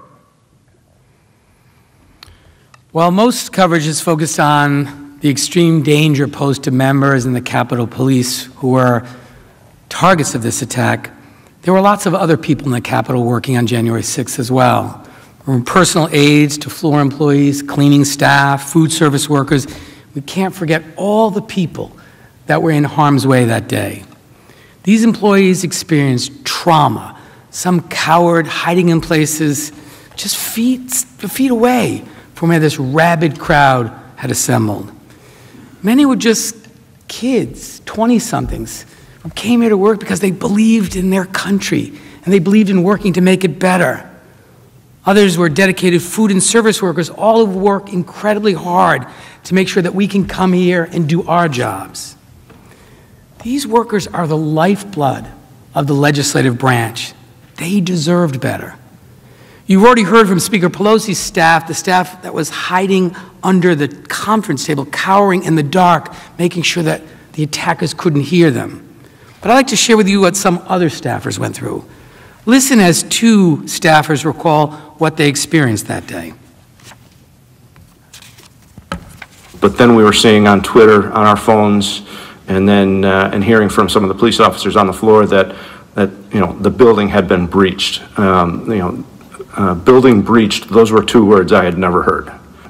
That was particularly stressful, being in a room close to where things are happening and not really knowing what was happening, and seeing it come in live and getting texts from people, are you okay? And truthfully, I didn't know what was happening. I heard shots fired, shots fired, shots fired, show me your hands, show me your hands. Then I did not know if they were right outside, if they were lots of people with weapons, if there were one shooter, if they had, I didn't know what it looked like. I just knew that there were shots fired outside of the House chamber.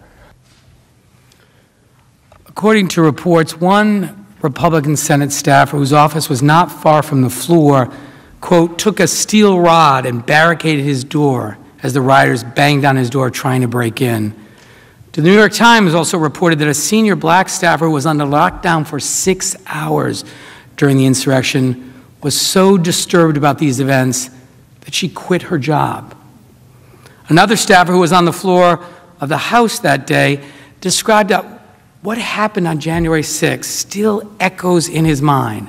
Listen to him describe the moments just before this indelible image. I heard glass break, and I could see the window panes on the house main door start to pop. And I figured that, obviously I knew they were at the door, and they figured out a way to break the glass. And the last thing I remember before I walked off the floor was several of the police officers had drawn their guns and had their guns trained on the door. Clearly that was, I didn't think there was anything else I could do, and I didn't want to be there for whatever was about to occur. So I got to the top of the stairs. The stairway was pretty packed, and right about that point, I don't know whether it was a police officer or somebody else said, "They're right behind us, run." For me, the thing that I keep thinking about, and again, there isn't a day that hasn't gone by since January 6th that at some point in the day I haven't kind of gone back and picked at some little thing, but the sound of those window panes popping, I won't forget that sound. I won't forget that sound. How long will the sound of window panes breaking haunt this staffer? And he isn't alone. There are countless people who are still living with the trauma of what happened that day. This includes, by the way, another group of people who were with us in the Capitol on that day, and that's the press. They were in danger, particularly after years of being derided by President Trump as fake news. Kristen Wilson, a reporter for CNN, recently tweeted about her experience. She said, "I have 14 people on my team. We were scattered everywhere. 2 of them were on crutches and couldn't have run if they had to. They had to anyway. 1 was trapped in the House chamber and had to crawl out to hide. 4 of us barricaded ourselves in a room off the Senate chamber. Every bang on the door of them trying to come through, I can still hear in my head." The janitorial and custodial staff of the Capitol, the people who day after day tend to our home away from home, were also traumatized. But we don't talk about them and the harm they suffered often enough. One janitorial worker recounted how he was so scared that he had to hide in a closet during the attack. He said, quote, "I was all by myself. I didn't know what was going on," end quote. Another employee, a mother of 3, said, "The insurrection shattered all my sense of security at work." And an employee of the Capitol said, quote, "I hope nothing else happens, because these people were talking about killing us, killing federal employees, killing police." Another employee was afraid to work on Inauguration Day, said, quote, "I honestly fear for my life. I've got 2 children at home," end quote. For many of the black and brown staff, the trauma was made worse by the many painful symbols of hate that were on full display that day. Insurrectionists waved Confederate flags and hurled the most disgusting racial slurs at dedicated Capitol workers. Then after all of that, these same workers, many of them people of color, were forced to clean up the mess left by mobs of white nationalists. One member of the janitorial staff reflected how terrible he felt when he had to clean up feces that had been smeared on the wall, blood of a rioter who had died, and broken glass and other objects strewn all over the floor. He said, "I felt bad. I felt degraded." Let's also not forget that this violent attack happened in the middle of a global pandemic. Social distancing was impossible as we were hiding for our lives in cramped quarters for long periods of time. Since January 6th, at least 7 members who hid with other members of Congress have tested positive for COVID-19. At least 38 Capitol Police officers have either tested positive or been exposed, and nearly 200 National Guard troops who were deployed to our nation's capital to provide all of us protection have tested positive. The Capitol Police and the National Guard came here to keep us safe, to serve, and they put their lives in danger. They deserved better than this. We all did. That brings me to the next harm. Now, all of us in this room made it out alive, but not everyone was so lucky. 3 law enforcement officers tragically lost their lives as a result of the riot on January 6th. These officers, Capitol Police Officer Brian Sicknick, Capitol Police Officer Howard Liebengood, and Metropolitan Police Officer Jeffrey Smith, all honorably served to protect and defend. My colleague, Mr. Swalwell, told you about Officer Sicknick. He was a 42-year-old military veteran who dedicated his entire life to public service. On January 6th, he fought a mob of rioters as they streamed into the Capitol and ultimately lost his life protecting us. Officer Liebengood was a 15-year veteran of the Capitol Police. His father served as Sergeant-at-Arms here in the Senate, and Officer Liebengood followed his extraordinary example of public service. Officer Smith served for 12 years with the Metropolitan Police Department. He heeded the call of duty on January 6th by coming to stand with the Capitol Police to help secure our democracy. Earlier, my colleague, Manager Swalwell, showed you terrible videos of the police being physically abused and injured. You remember what happened to Officer Fanone and Officer Hodges of the MPD, but there were scores of other officers whose names we don't know who were also brutalized that day. Injuries to the U.S. Capitol Police and the Metropolitan Police Department include concussions, irritated lungs, serious injuries caused by repeated blows from bats, poles, and clubs. Capitol Police officers also sustained injuries that will be with them for the rest of their lives. One officer lost the tip of a right index finger. In a statement issued on January 7th, the chairman of the Capitol Police Officers Union said, and I quote, "I have officers who were not issued helmets prior to the attack, who have sustained brain injuries. One officer has 2 cracked ribs and 2 smashed spinal discs. One officer is going to lose his eye, and another was stabbed with a metal fence stake," end quote. In total, at least 81 members of Capitol Police and 65 members of the Metropolitan Police Department were injured during the attack on January 6th. Former Capitol Police Chief's son described the insurrection as violent, unlike anything he'd seen in his 30-year career in law enforcement. D.C. Police Chief Robert J. Conti III, who had spoken with an officer who had been beaten and injured with a stun gun, said, quote, "I've talked to officers who have done 2 tours in Iraq who said this was scarier to them than their time in combat," end quote. Of course, the physical violence is not the only thing that will have a lasting effect on our brave sworn officers. Trump's mob verbally denigrated their patriotism, questioned their loyalty, and yelled racial slurs. They called them traitors, Nazis, un-American for protecting us. For example, in the next clip, a rioter wearing a hunting jacket accosts a police officer. Are you an American? Act like fucking what you know. Don't get that idea with the fucking Don't get in for an eye! You guys have no idea what the fuck you're doing. Now once again, we're American. Now what idea? Don't touch me, bro. Get the fuck out of here! Don't touch me, motherfucker! Easy, man. Take it easy. No, they work for us. Fuck that. Listen to how the Trump mob talked to these officers. You heard that with your own ears. Fuck you!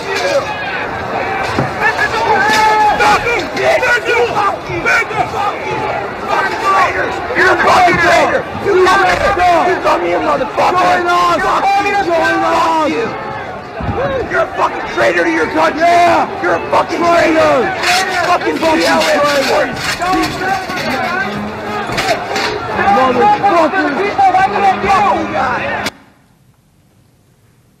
Effing traitor. So much for back in the blue. There's a couple more examples.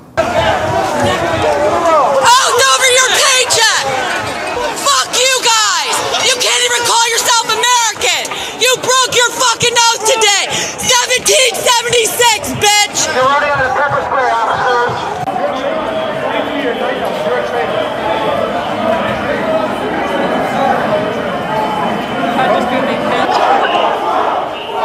Fight for Trump! Fight for Trump! Fight for Trump! Fight for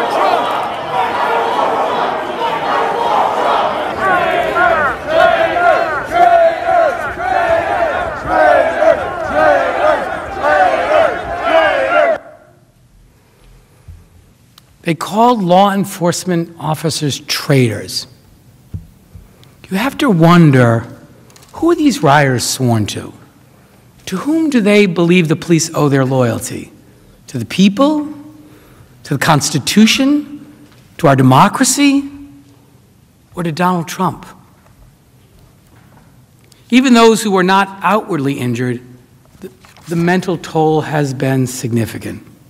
Several Capitol Police officers have reportedly threatened self-harm in the days following the riot, and in one case, an officer voluntarily turned in her gun because she was afraid of what might happen. Black police officers were also met with racist vitriol. You heard lead manager Raskin reference a black police officer who, weary from racialized violence that he had experienced that day, saying, "Tears just started streaming down my face. I said, what the F, man? Is this America?" Is this America, lead manager Raskin asked. Is this America? What is your answer to that question? Is this okay? If not, what are we going to do about it? These people matter. These people who risk their lives for us. So I ask you respectfully to consider them, the police officers, the staff of this building, when you cast your vote. These people are in deep pain because they showed up here to serve the American people, to serve their government, to serve all of us. And I ask each of you, when you cast your vote, to remember them and honor them and act in service of them as they deserve. I also want to recognize that 4 individuals, 4 insurrectionists, who also lost their lives during the attack. These people were led here by the words and actions of an individual who made them believe that they were patriots. The loss of human life is, of course, the most consequential. But that was not the only damage wrought that day. The Trump mob also damaged this building. They defiled some of the most sacred places, Statuary Hall, the Rotunda, where some of America's greatest champions, presidents, Supreme Court justices, civil rights heroes, and other defenders are honored after their death. Trump's violent mob had little respect for this place. This video shows the wreckage left in the Senate parliamentarian's office by the insurrectionists.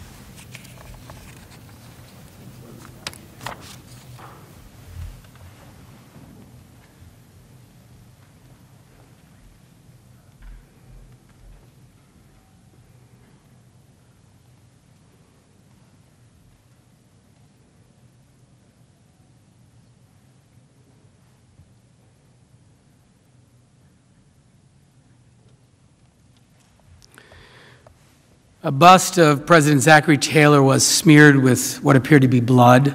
An empty picture frame, presumably robbed of its contents, was found on the floor. And videos of the insurrection captured one man stealing a framed photo, another one tearing a scroll from the wall and ripping it up and throwing those pieces on the floor. A sign paying tribute to John Lewis was also shamefully destroyed, and only a broken piece of the memorial was found on the ground next to a trash can. The photo of Mr. Lewis was gone. The damage done to this building is a stain on all of us and on the dignity of our democracy. The attack we saw had a purpose: stop the certification, stop our democratic process. Fortunately, they did not prevail. Newspapers across America on January 21st, the day after the inauguration, proclaimed, "Democracy has prevailed." President Biden said that in his inauguration speech. The headline was in so many places because the world's oldest constitutional democracy and the principles underlying it had been attacked and challenged. This wasn't just an attack on the Capitol building and the dedicated people inside. It was an attack on what we were elected to preserve: our democracy. This attack on our elections, on the peaceful transfer of power from one president to the next, didn't even happen during the Civil War. But it did just happen because of the cold, calculated, and conspiratorial acts of our former President, Donald J. Trump. We showed you that the insurrectionists were deliberate, that they came looking for Vice President Pence and Speaker Pelosi, ready to kill. When President Trump incited a lawless mob to attack our process, he was attacking our democracy. He was trying to become king and rule over us against the will of the people and the valid results of the election. For the first time ever in our history, a sitting president actively instigated his supporters to violently disrupt the process that provides for the peaceful transfer of power from one president to the next. Think about that for a moment. What if President Trump had been successful? What if he had succeeded in overturning the will of the people in our constitutional processes? Who among us is willing to risk that outcome by letting Trump's constitutional crimes go unanswered? The founders included impeachment in our Constitution not as a punishment, but to prevent. We have to prevent every president, today, tomorrow, or at any time in the future, from believing that this conduct is acceptable. Today, we have to stand up for our democracy and ensure we remain a country governed by the people, for the people, by telling Donald Trump and people all across this country and all across the world that his crimes will not and cannot stand.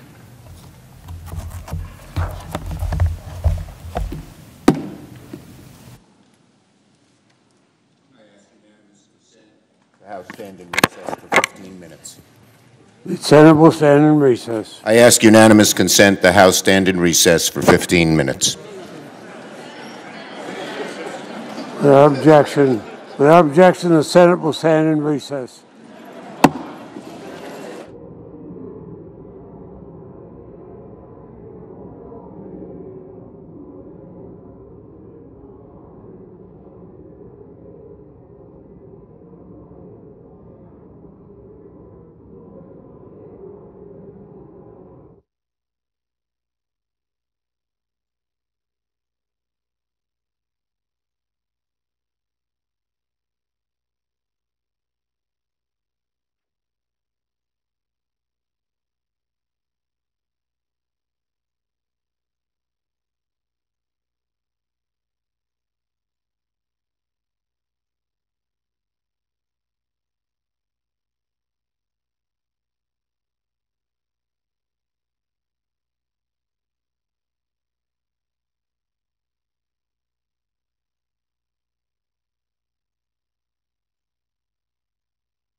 The Senate will come to order.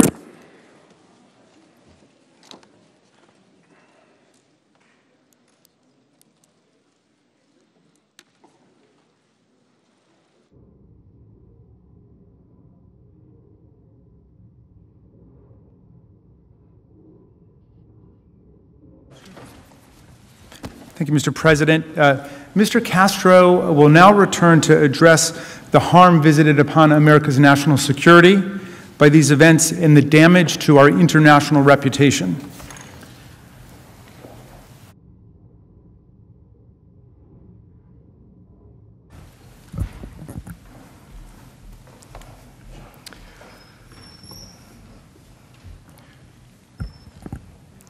My colleagues discussed with you the many harms to our nation as a result of President Trump's conduct. Now, I'd like to spend some time talking about the harm to our national security and our standing in the world. On January 6th, when President Trump incited a mob to march to the Capitol, he led them to a building that houses some of our nation's most sensitive information. And consider who was part of that mob. Some of the individuals were on the FBI watch list. The past behavior of some individuals led here by President Trump so alarmed investigators that their names had been added to the National Terrorist Screening Database. And at least one of the insurrectionists may have intended to steal information and give it to a foreign adversary. According to charging documents, Riley Williams allegedly helped steal a laptop from Speaker Pelosi's office to, quote, send the computer device to a friend in Russia, who then planned to sell the device to SVR, Russia's Foreign Intelligence Service. While we can't be certain if or how many foreign spies infiltrated the crowd, or at least coordinated with those who did, we can be sure that any enemy who wanted access to our secrets would have wanted to be part of that mob inside these halls. And the point is this: many of the insurrectionists that President Trump incited to invade this chamber were dangerous. People on the FBI watch list, violent extremists, white supremacists. And these insurrectionists, incited by President Trump, threatened our national security. Stealing laptops again from Speaker Pelosi's office, taking documents from Leader McConnell's desk, snapping photographs, as you saw in the videos earlier, in sensitive areas, ransacking your offices, rifling through your desks. The President of the United States, the Commander-in-Chief, knew the risk of anyone breaching the Capitol. He swore an oath to preserve, protect, and defend this country. And yet, he incited them here to break into the Capitol. Senators, as you all know, we have spent trillions of dollars building the strongest military in the world and billions of dollars on the most sophisticated weaponry on the planet to prevent the kind of attack that occurred at this Capitol on January 6th. And here's what the insurrectionists incited by President Trump did. Hey, let's take a seat, people! Let's take a seat! Nancy Pelosi. Let's vote on some shit! Oh my God, we did this shit. We took this shit. I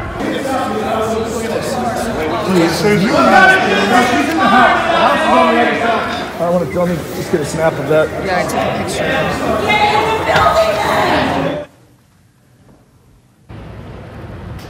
In many ways, this room is sacred, and so are the traditions that it represents. They've been carried on for centuries. Congress has declared war 11 times on this floor, including entering World War II. And Congress passed the Civil Rights Act and expanded the right to vote to ensure that no matter your race or your gender, you have a voice in our nation. And this floor is where history has been made. And now, our intelligence agencies and law enforcement agencies have the burden to figure out exactly what was stolen, taken, ransacked, and compromised. As acting U.S. Attorney Michael Sherwin explained, quote, materials were stolen, and we have to identify what was done, mitigate that, and it could have potential national security equities. These investigations are necessary now because of the actions of President Trump. And it wasn't just the people that he led here the intelligence agencies have to look into. It's also what they took and what they gathered. And it was the very fact that this building, with so much sensitive information and some classified information, that this Capitol was breached. And think about it. Every foreign adversary considering attacking this building got to watch a dress rehearsal, and they saw that this Capitol could be overtaken. As Elizabeth Newman, a former Trump administration official, stated, quote, "You have terrorists who would love to destroy the Capitol. They just saw how easy it was to penetrate. We just exposed a huge vulnerability." And it's not just the Capitol. This attack has implications for all government buildings. And Senator Rubio made this point well.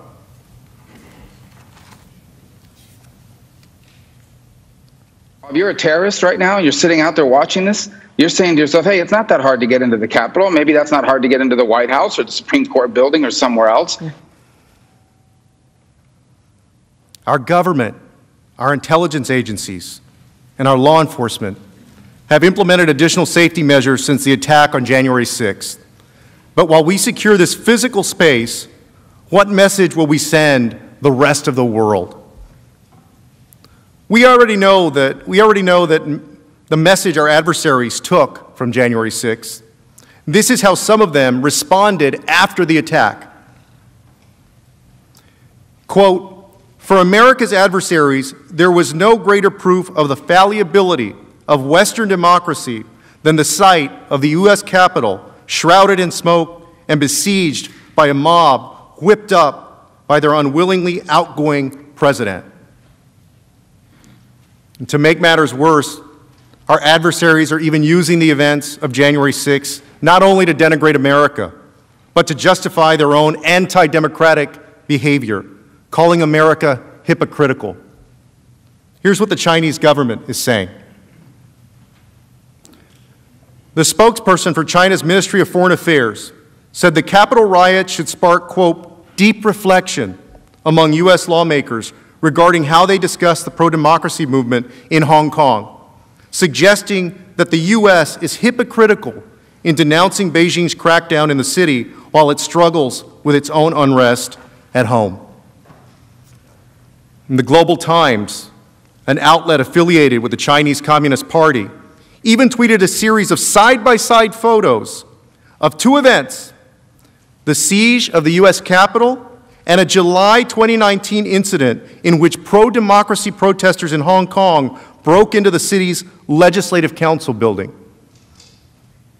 Think about that.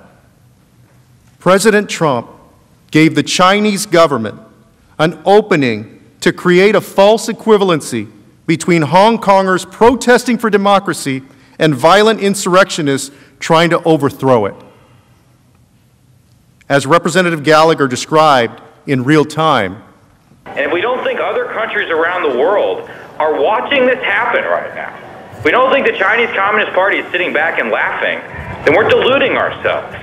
So call it off, Mr. President. We need you to call this off. Russia has also seized on this violent attack against our government, decrying that democracy is, quote, over. The chairman of the Russian Upper House of Parliament's International Affairs Committee said, quote, "The celebration of democracy is over. This is, alas, actually the bottom. I say this without a hint of gloating. America is no longer charting the course, and therefore has lost all its rights to set it, and especially to impose it on others. They're using President Trump's incitement of an insurrection to declare that democracy is over. In Iran, the supreme leader is using President Trump's incitement of insurrection to mock America. He said of the situation in the United States, quote, "This is their democracy and human rights. This is their election scandal. These are their values. These values are being mocked by the whole world. Even their friends are laughing at them." And these statements are serious and pervasive. And according to a joint threat assessment bulletin from the Department of Homeland Security, the FBI, and 8 other law enforcement entities, quote, "Since the incident at the U.S. Capitol on January 6th, Russian, Iranian, and Chinese influence actors have seized the opportunity to amplify narratives in furtherance of their policy interest amid the presidential transition." We cannot let them use what happened on January 6th to define us, who we are, and what we stand for. We get to define ourselves by how we respond to the attack of January 6th. And some might be tempted to say and point out that our adversaries are always going to be critical of the United States.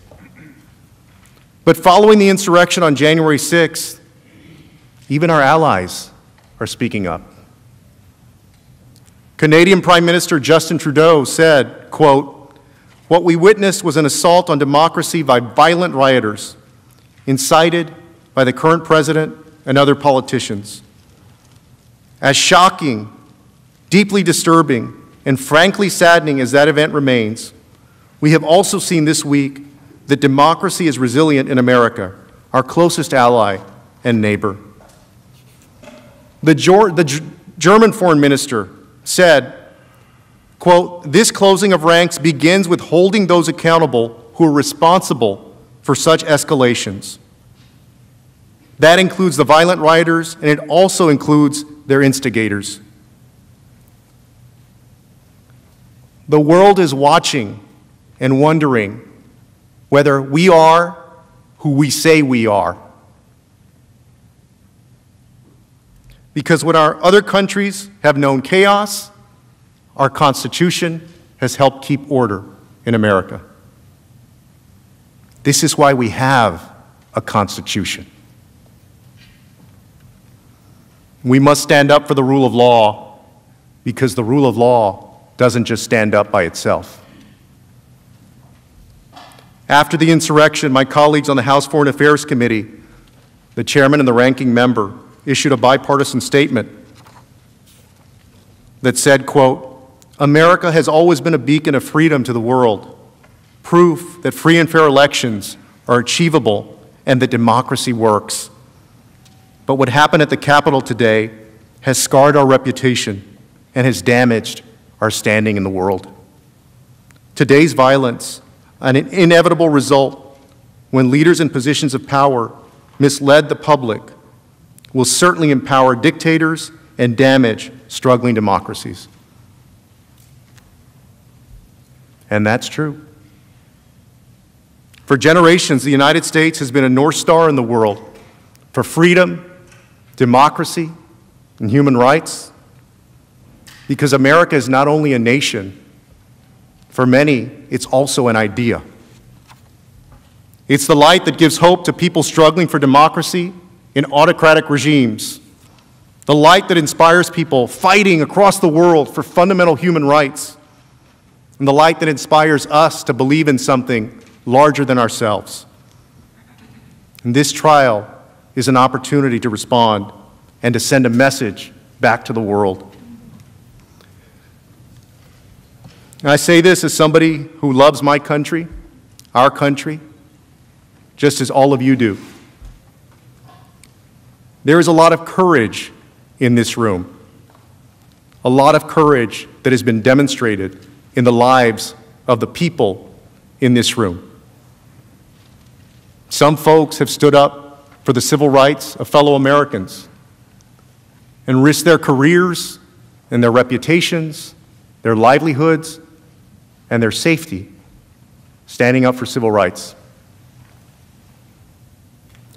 Many members of Congress have risked their lives in service to our country, in uniform, fighting in the jungles of Vietnam, patrolling the mountains of Afghanistan. You served our country because you were willing to sacrifice to defend our nation as we know it and as the world knows it. And although most of you have traded in your uniform for public service, your country needs you one more time.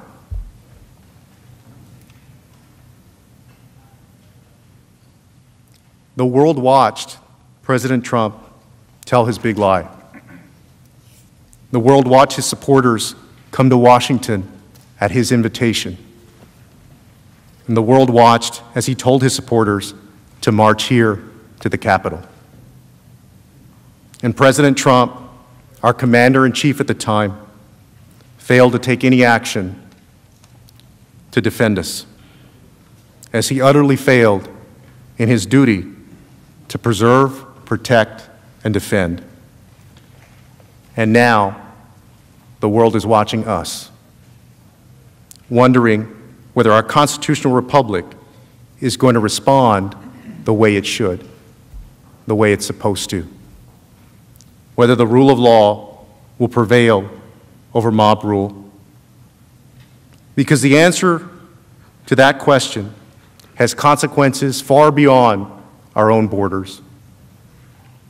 Think of the consequences to our diplomats and negotiators as they sit at tables around the world to enforce our agenda on trade, the economy, and human rights.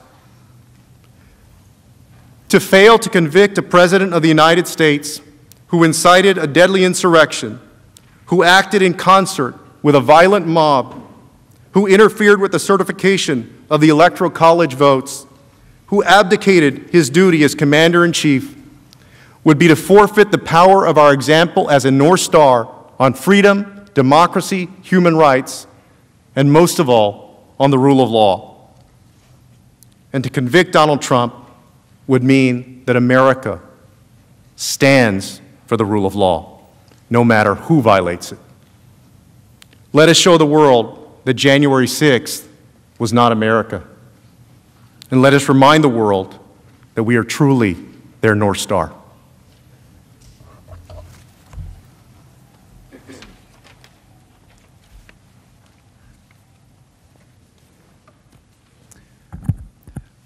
Representative Neguse and I will now address the First Amendment argument that's being offered by President Trump's lawyers to try to excuse his incitement to this insurrection, and Mr. Neguse will begin.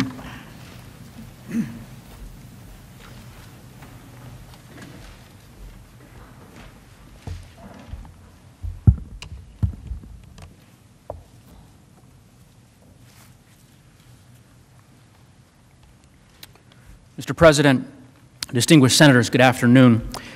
You have heard over the course of the last several days overwhelming evidence that President Trump incited an insurrection. But as lead manager Raskin mentioned, as we prepare to close, we'd be remiss if we didn't just briefly address apparently the principal defense that the President will offer to excuse his conduct, and that is this notion that he can't be held accountable for what happened on January 6th because his actions are somehow protected by the First Amendment. Now, let's stop a moment and try to really understand the argument that they are making. According to President Trump, everything he did, everything we showed you that he did, was perfectly okay for him to do, and for a future president to do again. And the Constitution, apparently, in their view, forbids you from doing anything to stop it. That can't be right. It can't be. And it isn't right. Their argument is meant as a distraction. They are concerned not with the facts that actually occurred, the facts that we've proven, but with an alternative set of facts, where President Trump did nothing but deliver a controversial speech at a rally. Of course, that's not what we've charged in the article of impeachment, and it's not what happened. You will hear from my colleague, Lead Manager Raskin, the many, myriad reasons why this argument that they make is wrong on the law, completely. Not just around the edges. They make major, fundamental mistakes of constitutional law, the kind that Lead Manager Raskin tells me wouldn't cut it in his first-year law course, which, of course, he certainly would know since he has taught this subject for decades. And that explains why so many lawyers who've dedicated their lives to protecting free speech, including many of the nation's most prominent conservative free speech lawyers, have described President Trump's First Amendment claims as, quote, legally frivolous. There's another quote from a recent letter from prominent free speech lawyers that, quote, the First Amendment is no bar to the Senate convicting former President Trump and disqualifying him from holding future office. Their argument is wrong on the facts, wrong on the law, and would flip the Constitution upside down. Let's start with the facts, because as you'll see, his free speech claim depends on an account of what he did, of why we're here, that has no basis in the evidence. To hear his lawyers tell it, he was just some guy at a rally expressing unpopular opinions. They would have you believe that this whole impeachment is because he said things that one may disagree with. Really? And make no mistake, they will do anything to avoid talking about the facts of this case. That I can assure you. Instead, we expect they will talk about a lot of other speeches, including some given by Democratic officials, and they will insist with indignation that the First Amendment protects all of this as though it were exactly the same. We trust you to know the difference because you've seen the evidence that we've seen. You've seen, as we've proven over the last 3 days, that his arguments completely misdescribe the reality of what happened on January 6th. They leave out everything that matters about why we're here and what he did.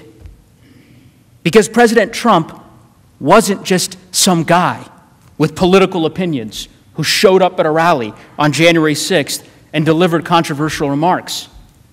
He was the President of the United States. And he had spent months, using the unique power of that office, of his bully pulpit, to spread that big lie that the election had been stolen, to convince his followers to stop the steal, to assemble them just blocks away from here on January 6th, at the very moment that we were meeting to count the electoral college votes, where he knew, where it had been widely reported that they were primed and eager and ready for violence at his signal. And then, standing in the middle of that explosive situation, in that powder keg that he had created over the course of months, before a crowd filled with people that were poised for violence, at his signal, he struck a match, and he aimed it straight at this building, at us. You've seen all that evidence. There's no denying it. That's why the House impeached him. That's why he's on trial. No president, no matter their politics or the politics of their followers, conservative, liberal, or anything else, no president can do what President Trump did. Because this isn't about politics. It's about his refusal to accept the outcome of the election and his decision to incite an insurrection. And there's no serious argument that the First Amendment protects that. And it would be extraordinarily dangerous for the United States Senate to conclude otherwise. To tell future presidents that they can do exactly what President Trump did and get away with it. To set the precedent that this is an acceptable, now a constitutionally protected way to respond to losing an election. And you'll notice something, certainly something Lead Manager Raskin and I noticed, which is that by all accounts, it doesn't appear that President Trump's lawyers disagree. I mean, they don't insist that if the facts we've charged, the facts that we have proven, the facts supported by overwhelming evidence are true, as of course you now know they are, that there's nothing you can do. They're not arguing that it's okay for a person to incite a mob to violence. At least I don't think they're arguing that. Instead, what they are doing is offering a radically different version of what happened that day, totally inconsistent with the evidence. And then they insist that if that fictional version of events, if that alternate reality were true, well then he may be protected by the First Amendment. That's their argument. But you are here to adjudicate real evidence, real facts, not hypothetical ones. And for that reason alone, you should reject their argument, because it has been advanced to defend a situation that bears no resemblance to the actual facts of this case. With that, I want to turn it over to my colleague, Lead Manager Raskin, to address the many legal flaws, as I mentioned, in President Trump's position.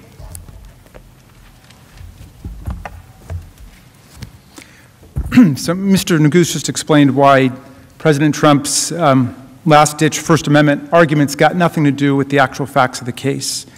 He's been impeached for inciting violent insurrection against the government. Incitement to violent insurrection is not protected by free speech. There is no First Amendment defense to impeachment for high crimes and misdemeanors. The idea itself is absurd. And the whole First Amendment smokescreen is a completely irrelevant distraction from the standard of high crimes and misdemeanors governing a president who has violated his oath of office. Yet, President Trump, we know, has a good way of treating up as down and wrong as right. He tried to pull off the biggest election fraud in American history by overturning the results of the 2020 election, even as he insisted that his own fraud was in fact an effort to stop the steal, to stop a fraud, a vast conspiracy that he blamed on local and state officials of both political parties, the media, election officials, the judiciary, federal, state, members of Congress, many others. Anybody who wouldn't go along with him was part of the conspiracy. He violated his own oath of office by inciting mob violence to prevent Congress from counting the Electoral College votes as we're assigned to do by the 12th Amendment and the Electoral Count Act, even as he attacked Vice President Pence at a rally for violating his oath of office and going along with an egregious assault on democracy.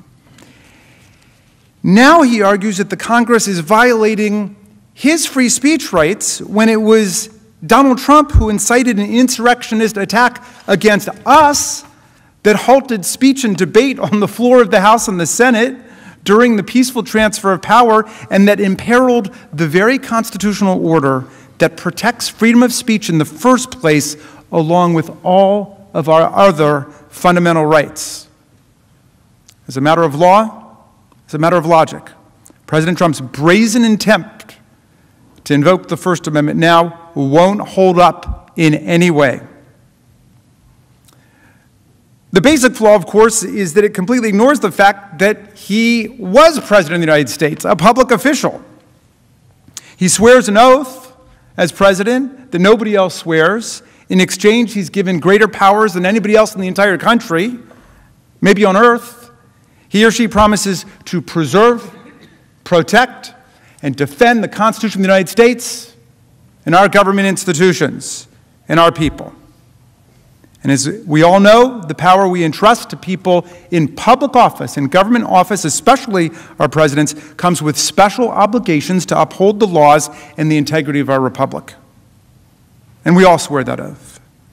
Now, what if a president publicly, say a president publicly and on a daily basis advocated replacing the Constitution with a totalitarian form of government, and urged states to secede from the Union, and swore an oath of loyalty to a foreign leader or foreign government? Well, as a private citizen, you couldn't do anything about people using those words to advocate totalitarianism, to advocate secession from the Union, to swear an oath of personal loyalty to a foreign leader or a foreign government or country. You couldn't. That's totally protected. If you tried to prosecute somebody for that, as a prosecutor, you would lose. But it is simply inconceivable, unthinkable, that a president could do any of these things. Get up and swear an oath to foreign governments or leaders, advocate totalitarianism, advocate secession, and not be impeached for it. It's just unthinkable that that could happen. Would that violate their First Amendment rights? The opposite view pressed here by President Trump's counsel would leave the nation powerless to respond to a president who uses the unmatched power, privilege, and prestige of his or her office, the famous bully pulpit, in ways that risk the ruin of the republic, all for his or her own ambition and corruption and lust for power. Everyone should be clear. There's nothing remotely exotic about what we're saying. It should be common sense to everybody. Common sense about this understanding of the First Amendment as it applies to public servants, cops, firefighters, teachers, everybody across the land. My daughter, who I mentioned earlier in the trial, she's a teacher in a public school. The courts have said teachers teach, but if they go off script and they start advocating totalitarianism, treason, or what have you, they're not living up to the duties of their office as teacher, they can be fired. Everybody knows that. And it happens all the time, by the way, including to cops and firefighters and people on the front lines. It happens all the time. In fact, it happened countless times to people fired by President Trump for their statements or ideas about things, including on election fraud, not long ago. There were people in the government who lost their jobs because the president didn't like what they said or what they wrote. Now,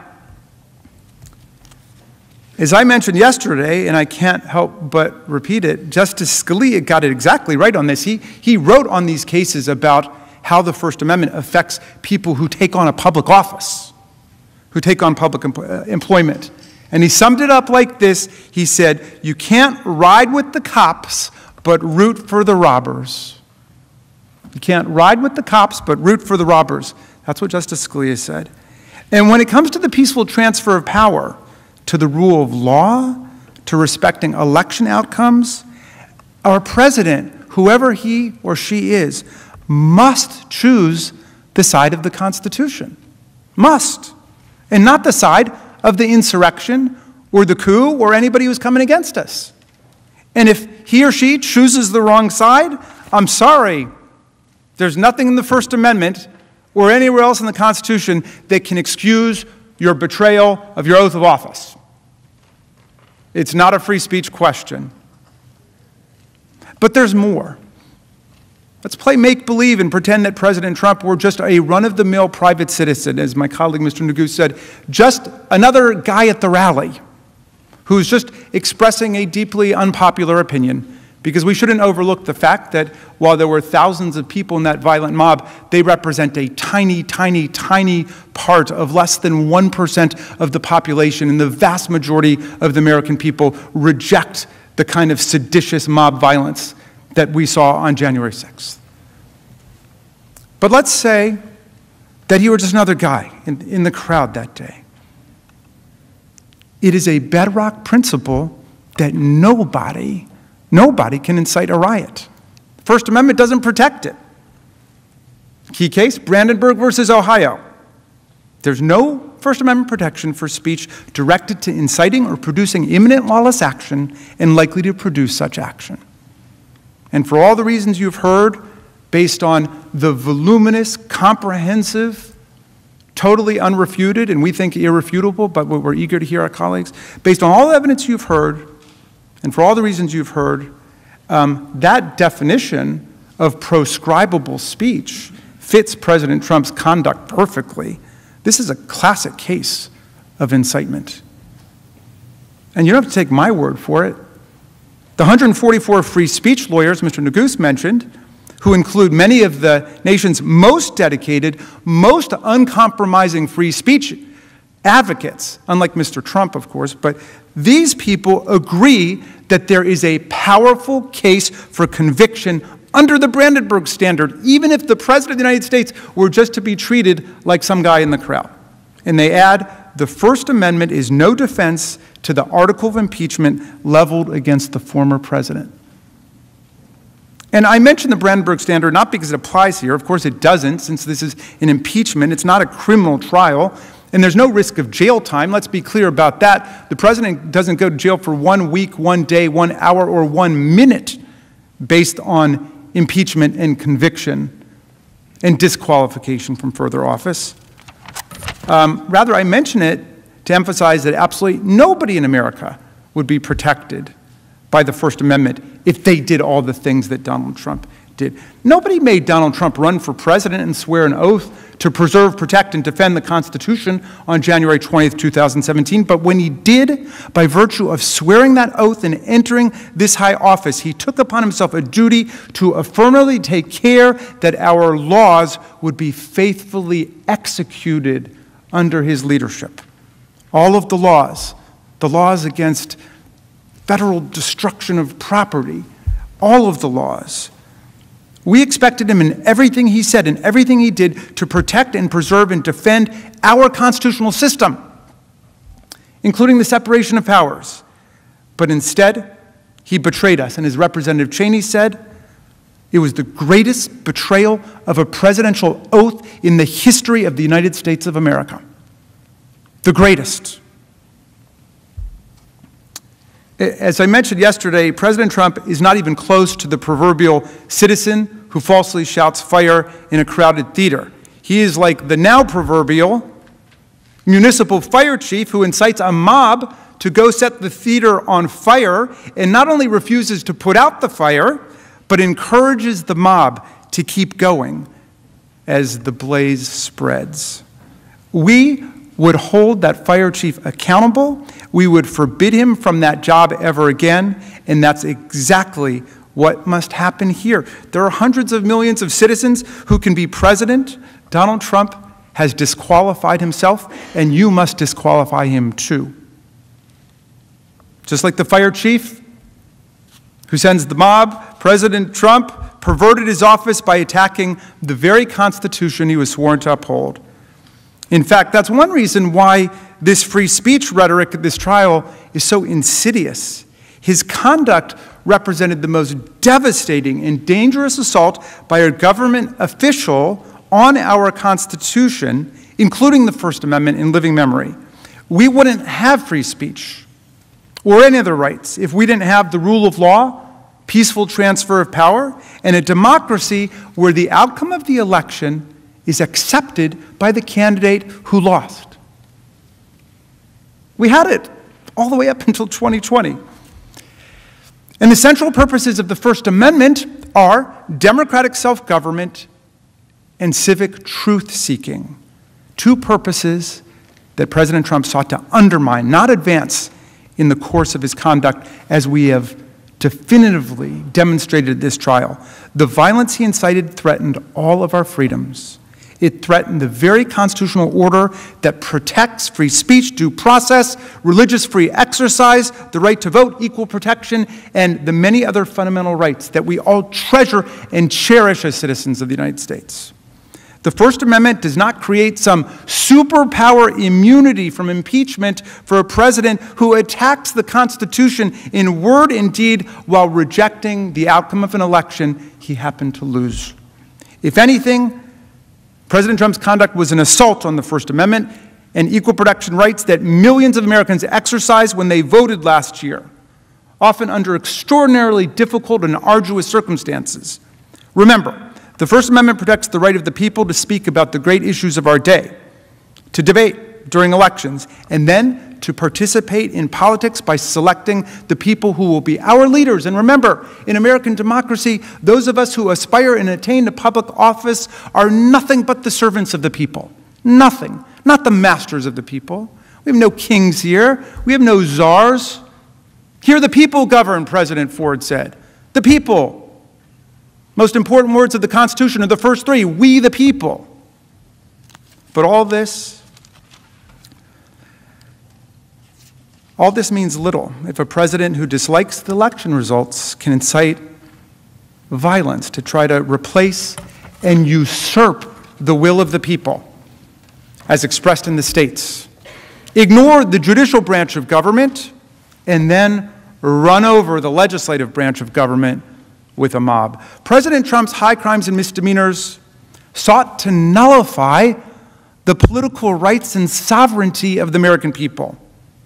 Our right as a people to deliberate, to form opinions, to persuade each other to vote, and then to decide who our president will be. The sovereignty of the people. That's an attack on the First Amendment, I would say. In addition, President Trump's actions were a direct attack on our own freedom of speech here in the Capitol. Members of Congress are sent here to speak for their constituents. That's why we have our own little mini free speech clause, the speech and debate clause. That's literally our job. We come here and represent the views of our people. The attack that President Trump incited forced members of Congress to stop speaking and to literally flee for our lives and the lives of our staffs and our families. The man whose statements and actions halted speech in Congress, speech related to the peaceful transfer of power, has no right to claim that free speech principles prevent this body from exercising its constitutional powers to hold him accountable for his offense against us. You know, Voltaire said famously, and our founders knew it, I may disagree with everything you say, but I will defend with my life your right to say it. President Trump says, because I disagree with everything you say, I will overturn your popular election and incite insurrection against the government. And we might take a moment to consider another Voltaire insight, which a high school teacher of mine told me when a student asked, when was the beginning of the Enlightenment? And she said, I think it was when Voltaire said, anyone who can make you believe absurdities can make you commit atrocities.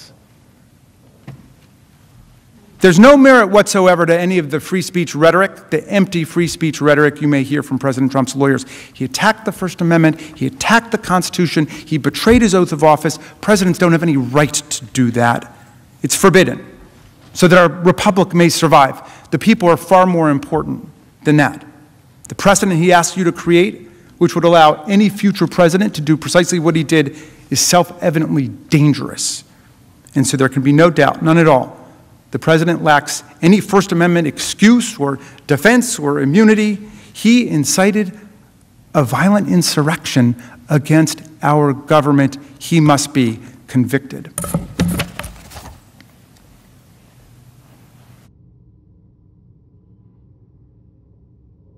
And now I'm going to call up Representative Dean, who will explain why, contrary to the president's claims, the House provided him with all the process that was due to him in this impeachment process.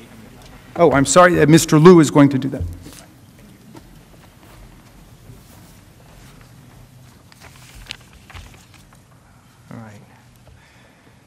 Thank you for your time and your attention. We all heard President Trump's attorneys on Tuesday, and as part of President Trump's efforts to avoid talking about his own conduct, to avoid talking about anything related to his constitutional crime, we expect that President Trump will raise process objections. His due process claims are without merit. Under the Constitution, the House has, quote, the sole power of impeachment. That provision confirms that the House functions as a grand jury or a prosecutor. The House decides whether to bring charges. Now, in other impeachment cases, the House has provided certain deliberative and procedural privileges to the person being impeached, but those are exactly that, privileges. They are discretionary. The House has the power to decide its own rules, how it wants to pass the article of impeachment. And in this case, the House debated the article of impeachment and passed it on a bipartisan vote. I'm a former prosecutor. I just want to add that I've had the opportunity to decide whether to bring charges. And when you see a crime committed in plain view, prosecutors don't have to spend months investigating before they bring charges. I note that in this case, in fact, hundreds of people have been arrested and charged by prosecutors for the violence on January 6th. There was no reason for the House to wait to impeach the man at the very top that incited the violence. I'd also like to emphasize that the House had good reason to move quickly. This was an exigent circumstance. This was not a case where there was hidden conduct or some conspiracy that required months and maybe years of investigation. This case does not raise very complicated legal issues. The gravity of the president's conduct demanded the clearest of responses from the legislature, particularly given that the president was still in office at the time the House approved this article, and rumors of further violence echoed around the country. They still do. There must be absolutely no doubt that Congress will act decisively against a president that incites violence against us. That is why the House moved quickly here. And President Trump, who created that emergency, cannot be heard to complain that the House impeached him too quickly for the emergency he caused. Another point on the due process question. Earlier in this trial, President Trump's attorneys suggested that the House somehow deliberately delayed the transmission of this article of impeachment. That is simply not accurate. When the House adopted this article of impeachment on a bipartisan vote, we were ready to begin trial. But the Senate was not in session at the time. And when we inquired as to our options, Senate officials told us clearly and in no uncertain terms that if the clerk of the House attempted to deliver the article of impeachment to the Secretary of the Senate before the Senate reconvened, that the clerk of the House would have been turned back at the door. That's why the trial did not begin then. It's another reason why the president's objections of due process are meritless. And finally, let me just conclude that you all are going to see and have seen a full presentation of evidence by the House, and you're going to hear a full presentation by the president's attorneys. You're going to be able to ask questions. The Senate has the sole power to try all impeachments. President Trump is receiving any and all process that he is due right here in this chamber.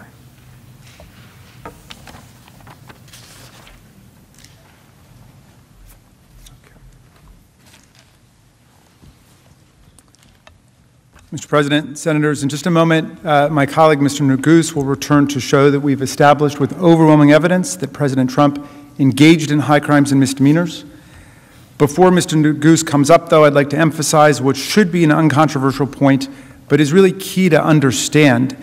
If we have proven to you the conduct that we've alleged in this article, then President Trump has indeed committed a high crime and misdemeanor under the Constitution. Incitement of insurrection under these circumstances is undoubtedly, in the words of George Mason from the Constitutional Convention, a great and dangerous offense against the Republic. Indeed, it is hard to think of a greater or more dangerous offense against the Republic than this one. So, to be very precise about this, I hope we all can agree today that if a president does incite a violent insurrection against the government, he can be impeached for it. I hope we all can agree that that is a constitutional crime. Another key point, while President Trump's lawyers may be arguing otherwise, the question here is not whether President Trump committed a crime under the federal code or DC law or the law of any state. Impeachment does not result in criminal penalties, as we keep emphasizing. No one spends a day in jail. There are not even criminal or civil fines. Centuries of history, not to mention the constitutional text, structure, and original intent and understanding, all confirm the teaching of James Wilson, another framer who wrote that impeachments and offenses come not within the sphere of ordinary jurisprudence. Simply put, impeachment was created for a purpose separate and distinct from criminal punishment. It was created to prevent and deter elected officials who swear an oath to represent America, but then commit dangerous offenses against our republic. That's a constitutional crime. And senators, what greater offense could one commit than to incite a violent insurrection at our seat of government during the peaceful transfer of power? In circumstances where violence is foreseeable, where a crowd is poised for violence to provoke a mob of thousands to attack us with weapons and sticks and poles, to bludgeon and beat our law enforcement officers and to deface these sacred walls and to trash the place, and to do so while seeking to stop us from fulfilling our own oaths, our own duties to uphold the Constitution by counting the votes from our free and fair elections, and then to sit back and watch in delight as insurrectionists attack us, violating a sacred oath and engaging in a profound dereliction and desertion of duty? How can we assure that our Commander-in-Chief will protect, preserve, and defend us and our Constitution if we don't hold a president accountable in a circumstance like this? What is impeachable conduct if not this? I challenge you all to think about it. If you think this is not impeachable, what is? What would be? If President Trump's lawyers endorse his breathtaking assertion that his conduct in inciting these events was totally appropriate, and the Senate acquits Donald Trump, then any president could incite and provoke insurrectionary violence against us again. If you don't find this a high crime and misdemeanor today, you have set a new terrible standard for presidential misconduct in the United States of America. The only real question here is the factual one. Did we prove that Donald Trump, while President of the United States, incited a violent insurrection against the government?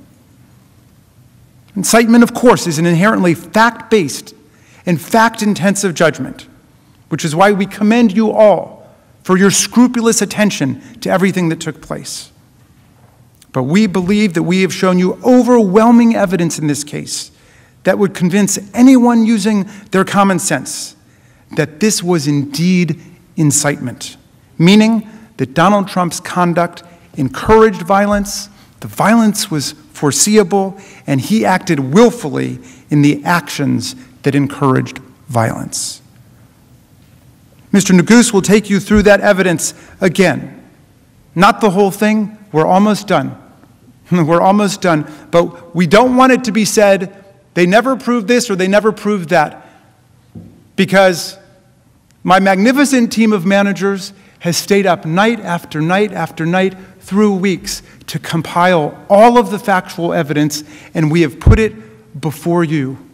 And we have put it before all of you in this public trial because we love our country that much. Mr. Neguse will show you that we've proven our case and that President Trump committed this impeachable offense that we impeached him for on January 13th, and that you should convict him. And when he's finished, I will return and explain why it's dangerous for us to ignore this and why you must convict, and then we will rest. Mr. Neguse.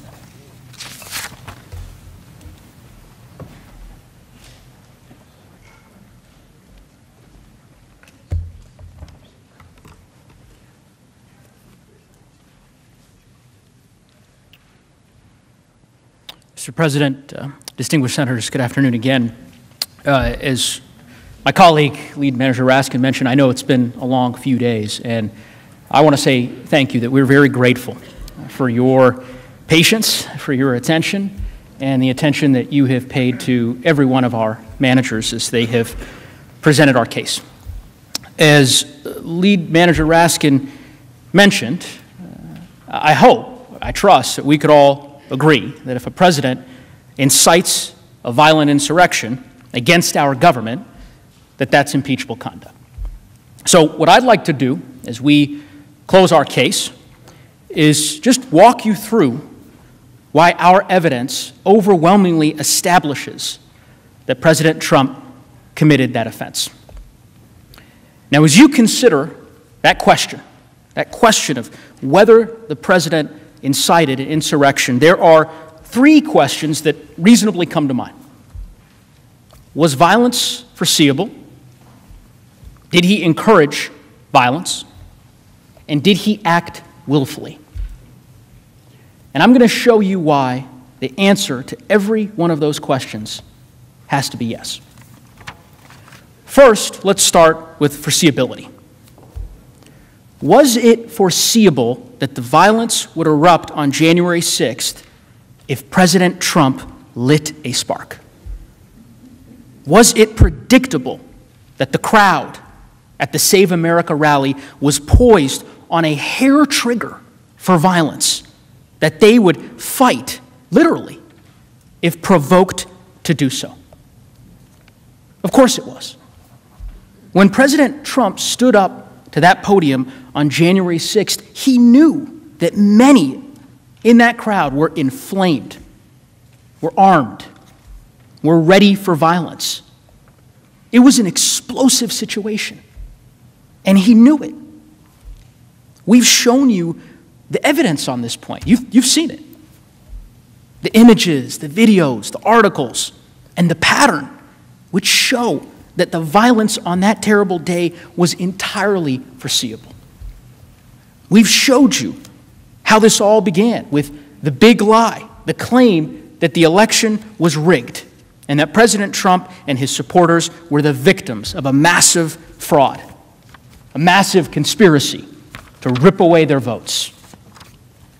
We've showed you how President Trump spread that lie and how over the course of months, with his support and encouragement, it inflamed part of his base, resulting in death threats, real-world violence, and increasingly extreme calls to stop the steal. We established that after he lost the election, the president was willing to do just about anything to prevent the peaceful transfer of power, that he tried everything he could do to stop it. You'll recall the evidence on the screen. Him pressuring and threatening state election officials, attacking them to the point of literally calling them enemies of the state, threatening at least one of them with criminal penalties. Then attacking senators, members of Congress, all across the media, pressuring the Justice Department, prompting outcries from assistant U.S. attorneys, not to mention his own attorney general, reportedly telling him that the stolen election claims were, quote, BS, Not my phrase, his. And then, as January 6th approached, he moved on to attacking his own vice president, openly and savagely.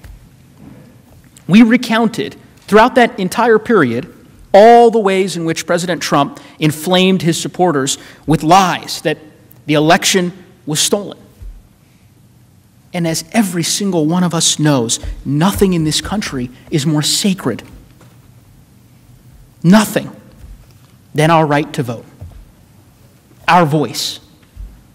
And here you have the President of the United States telling his supporters that their voice, that their rights as Americans were being stolen from them, ripped away. That made them angry. Angry enough to stop the steal, to fight like hell to stop the steal. And we showed you this. You saw the endless tweets, the rallies, the statements encouraging and spreading that big lie. You saw that he did this over and over again with the same message each time. You must fight to win it back. You must never surrender, no matter what. And remember, each time that his supporters along the way showed violence, he endorsed it, encouraged it, praised it.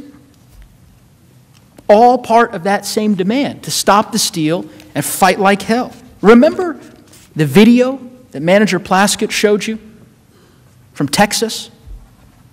Some of his supporters encircling a bus of campaign workers on a highway. People easily could have been killed. Easily. What did he do? He tweeted it and made a joke about it at a rally. Called them patriots. Held them out as an example of what it means to stop the steal. When he told his supporters to stop the steal, they took up arms to literally intimidate officials to overturn the election results. You saw the evidence, and so did he. And he welcomed it. And when President Trump attacked Georgia's Secretary of State for certifying the results, his supporters sent death threats. You saw those in great detail from Manager Dean. What did he do? He attacked the election officials further. When his supporters gathered together to have a second Million MAGA rally, that's the rally that Manager Plaskett showed you, a rally about the stolen election, he tweeted that the fight had just begun. What happened next? It's not rocket science. Fights broke out. Stabbings. Serious violence. Now, President Trump, like all of us, he saw what happened at that rally. He saw all the violence, the burnings, the chaos. How did he respond? He tweeted praise of the event. And then, see it on the screen, he bought $50 million worth of ads to further promote his message to those exact same people. He immediately joined forces with that very same group. He joined forces with the same people that had just erupted into violence. Was violence predictable? Was it obvious that the crowd on January 6th was poised for violence? Prepared for it? Absolutely. And this isn't just clear, looking back in time. It was widely recognized at the time. In the days leading up to January 6th, there were dozens, hundreds of warnings. And he knew it. He knew the rally would explode if provoked. He knew all it would take is a slight push. Remember, you heard from Manager Plaskett, the chatter on social media, websites that the Trump administration monitored and were known to the Trump operation. It showed that the people he invited to the January 6th rally took this as a serious call to arms. That this was not just any attack. It was to storm the Capitol if necessary, to stop the steal. And it wasn't just clear on these websites that the Trump administration was monitoring. I mean, the FBI issued reports about this as a credible threat, a threat to target us. Law enforcement made 6 arrests that night before. 6 arrests. Newspapers across the city warned of the risk of the violence. There can be no doubt that the risk of violence was foreseeable. And what did he do in the days leading up to the rally? Did he calm the situation? Ask yourself. I mean, did he call for peace? No. He didn't do that. He spread his big lie more. The most dangerous lie, as I mentioned, that Americans' votes were being stolen and that the final act of theft would occur here in the Capitol. And then he assembled all of those supporters. He invited them to an organized event on a specific day, at a specific time, matched perfectly to coincide with the joint session of Congress, to coincide with the steal that he had told them to stop by any and all means. Again, he was told by law enforcement and all over the news that these people were armed and ready for real violence. He knew it. I mean, he knew it perfectly well, that he had created this powder keg at his rally. He knew just how combustible that situation was. He knew there were people before him who had prepared, who were armed and armored. He knew they would jump to violence at any signal, at any sign from him that he needed them to fight, that he needed them to stop the steal. And we all know what happened next. Second question. Did he encourage the violence? Standing in that powder keg, did he light a match? Everyone knows the answer to that question. The hours of video you all have watched leave no doubt. Just remember what he said on January 6th. All of us here today do not want to see our election victory stolen. There's never been anything like this. It's a pure theft in American history. Everybody knows it. Make no mistake, this election was stolen from you, from me, and from the country. At the opening of... We will never give up. We will never concede. It doesn't happen. You don't concede when there's theft involved. And to use a favorite term that all of you people really came up with, we will stop the steal. We must stop the steal. We will not let them silence your voices. We're not going to let it happen. Not going to let it happen.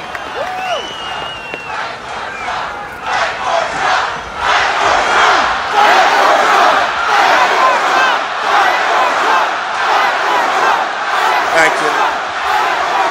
And you have to get your people to fight, because you'll never take back our country with weakness. You have to show strength, and you have to be strong. And we fight.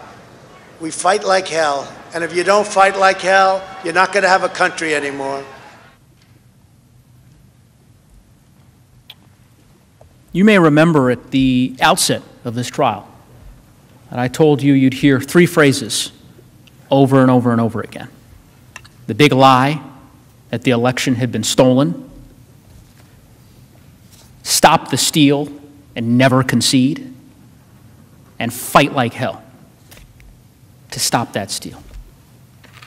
You heard those phrases throughout the course of this trial, video after video, statement after statement, telling his supporters that they should be patriots, to fight hard to stop the steal.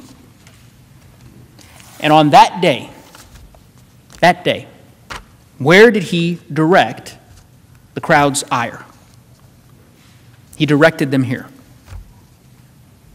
to Congress. He quite literally, at one part of that speech, pointed at us. He told them to fight like hell, and if you don't fight like hell, you're not going to have a country anymore. And here's the thing, that wasn't metaphorical. It wasn't rhetorical. He'd already made it perfectly clear that when he said fight, he meant it.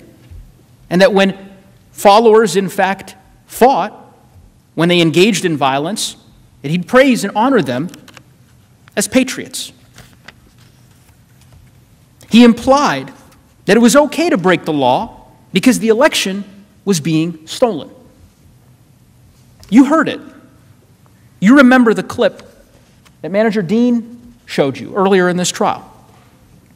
He told them, the quote is on the screen, when you catch somebody in a fraud, you're allowed to go by very different rules. Remember how all of his supporters, some of his supporters across social media were treating this as a war, talking about bringing in the cavalry? Well, President Trump made clear what those different rules were. He'd been making it clear for months. So, let's have trial by combat. And Rudy, you did a great job. He's got guts. You know what? He's got guts. Unlike a lot of people in the Republican Party, he's got guts. He fights.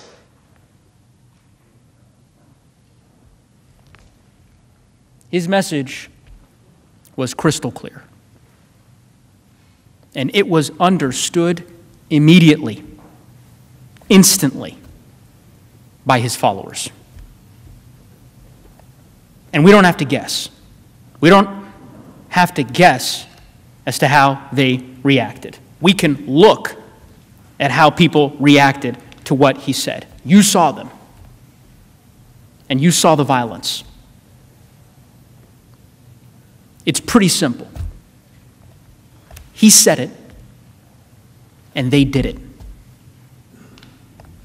And we know this because they told us. They told us in real time during the attack. You saw the affidavits, the interviews on social media, on live TV. They were doing this for him because he asked them to. And it wasn't just insurrectionists who confirmed this. Many, many people, including current and former officials, immediately recognized that the president had incited the crowd, that he alone was capable of stopping the violence, that he did this and he had to call it off because he was the only one who could. Let's see what Representative McCarthy, Representative Gallagher, Chris Christie, Representative Kinzinger, and Representative Katko had to say. I could not be sadder or more disappointed with the way our country looks at this very moment. People are getting hurt. Anyone involved in this, if you're hearing me, hearing very loud and clear, this is not the American way. Mr. President, you have got to stop this. You are the only person who can call this off. Call it off. Pretty simple. The president caused this protest to occur. He's the only one who can make it stop. What the president said is not good enough. The president has to come out and tell his supporters to leave the Capitol grounds and to allow the Congress to do their business peacefully. And anything short of that is an abrogation of his responsibility. You know, a guy that knows how to tweet very aggressively on Twitter, you know, puts out one of the weakest statements in one of the saddest days in American history. The president's role in this insurrection is undeniable, both on social media ahead of January 6th and in his speech that day. He deliberately promoted baseless theories, creating a combustible environment of misinformation and division. To allow the President of the United States to incite this attack without consequences is a direct threat to the future of this democracy. Did the President encourage violence? Yes. No doubt that he did. Final question. Did the President act willfully in his actions that encouraged violence? Well, let's look at the facts. He stood before an armed, angry crowd known to be ready for violence at his provocation. And what did he do? He provoked them. He aimed them here, told them to fight like hell. And that's exactly what they did. And his conduct throughout the rest of that terrible day really only confirms that he acted willfully. I mean, that he incited the crowd and then engaged in a dereliction of duty while he continued inflaming the violence. And again, we don't have to guess what he thought because he told us. Remember the video he released at 4:17 p.m.? Lead Manager Raskin showed that to you yesterday. The one where he said, quote, "We had an election that was stolen from us." Remember the tweet that he put out just a couple hours later, 6:01 p.m. on January 6th. You've seen it many times. You could see it on the slide. That these are the things that happen when a sacred landslide election victory is so unceremoniously and viciously stripped away. That is what he was focused on. Spreading the big lie and praising the mob that attacked us and our government. You heard Manager Cicilline describe reports. The president was delighted, enthusiastic, confused that others didn't share his excitement as he watched the attack unfold on TV. He cared more about pressing his efforts to overturn the election than he did about saving lives, our lives. Look at what President Trump did that day after the rally. It's important. He did virtually nothing. We've seen, Manager Castro mentioned this, that when President Trump wants to stop something, he does so simply, easily, quickly. But aside from 4 tweets and a short clip during the over 5-hour-long attack, he did nothing. On January 6th, he didn't condemn the attack, he didn't condemn the attackers, didn't say that he would send help to defend us or defend law enforcement. He didn't react to the violence with shock or horror or dismay as we did. He didn't immediately rush to Twitter and demand in the clearest possible terms that the mob disperse, that they stop it, that they retreat. Instead, he issued messages in the afternoon that sided with them. The insurrectionists who had left police officers battered and bloodied. He reacted exactly the way someone would react if they were delighted, and exactly unlike how a person would react if they were angry at how their followers were acting. Again, ask yourself how many lives would have been saved, how much pain and trauma would have been avoided if he had reacted the way that a president of the United States is supposed to act. There are two parts of President Trump's failure here, his dereliction of duty, that I just have to emphasize for a moment. First is what he did to Vice President Mike Pence, the Vice President of the United States of America. His own Vice President was in this building with an armed mob shouting, "Hang him." The same armed mob that set up gallows outside. You saw those pictures. And what did President Trump do? He attacked him more. He singled him out by name. It's honestly hard to fathom. Second, our law enforcement.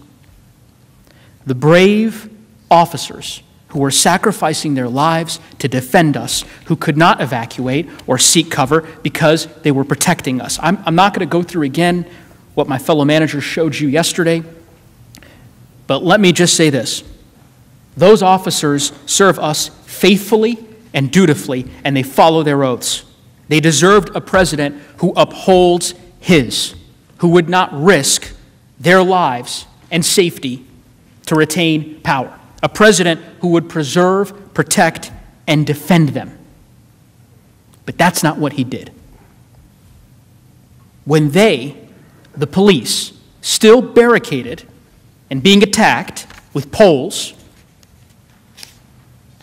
he said in his video to the people attacking them, "We love you. You're very special." What more could we possibly need to know about President Trump's state of mind? Senators, the evidence is clear. We showed you statements, videos, affidavits that prove President Trump incited an insurrection that he alone had the power to stop.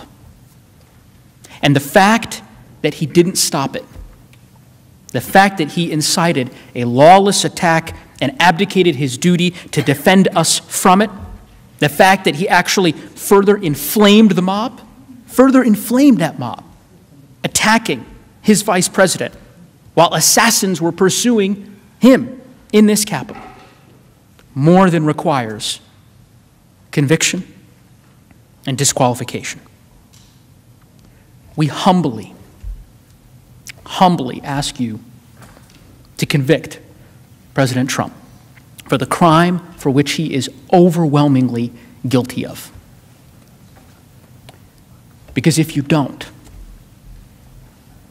if we pretend this didn't happen, or worse, if we let it go unanswered,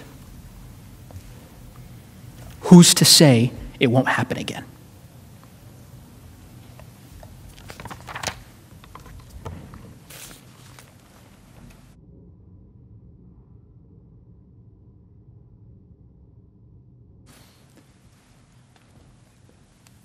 Mr. President, members of the Senate, first of all, thank you for your close attention and seriousness of purpose that you've demonstrated over the last few days. Thank you also for your courtesy to the House managers as we've come over here, strangers in a strange land, to make our case before this distinguished and august body. We are about to close, and I am proud that our managers have been so disciplined and so focused. I think we are closing somewhere between 5 and 6 hours under the time that you have allotted to us. But we think we have been able to tell you everything we need to say. We will obviously have the opportunity to address your questions and then to do a final closing when we get there. I just wanted to leave you with a few thoughts. And again, I'm not going to re-traumatize you by going through the evidence. Once again, I just wanted to leave you with a few thoughts to consider as you enter upon this very high and difficult duty that you have to render impartial justice in this case, as you have all sworn to do. And I wanted to start simply by saying that in the history of humanity, democracy is an extremely rare and fragile and precarious and transitory thing. Abraham Lincoln knew that when he spoke from the battlefield and vowed that government of the people, by the people, and for the people shall not perish from the earth. But he was speaking not long after the Republic was created, and he was trying to prove that point, that we would not allow it to perish from the earth. For most of history, the norm has been dictators, autocrats, bullies, despots, tyrants, cowards who take over our governments. For most of the history of the world. And that's why America is such a miracle. We were founded on the extraordinary principles of the inalienable rights of the people and the consent of the governed and the fundamental equality of all of us. You know, when Lincoln said, government of the people, by the people, and for the people, and he hearkened back to the Declaration of Independence when he said 7 years ago, he knew that that wasn't how we started. We started imperfectly. We started as a slave republic. Lincoln knew that. But he was struggling to make the country better. And however flawed the founders were as men in their times, they inscribed in the Declaration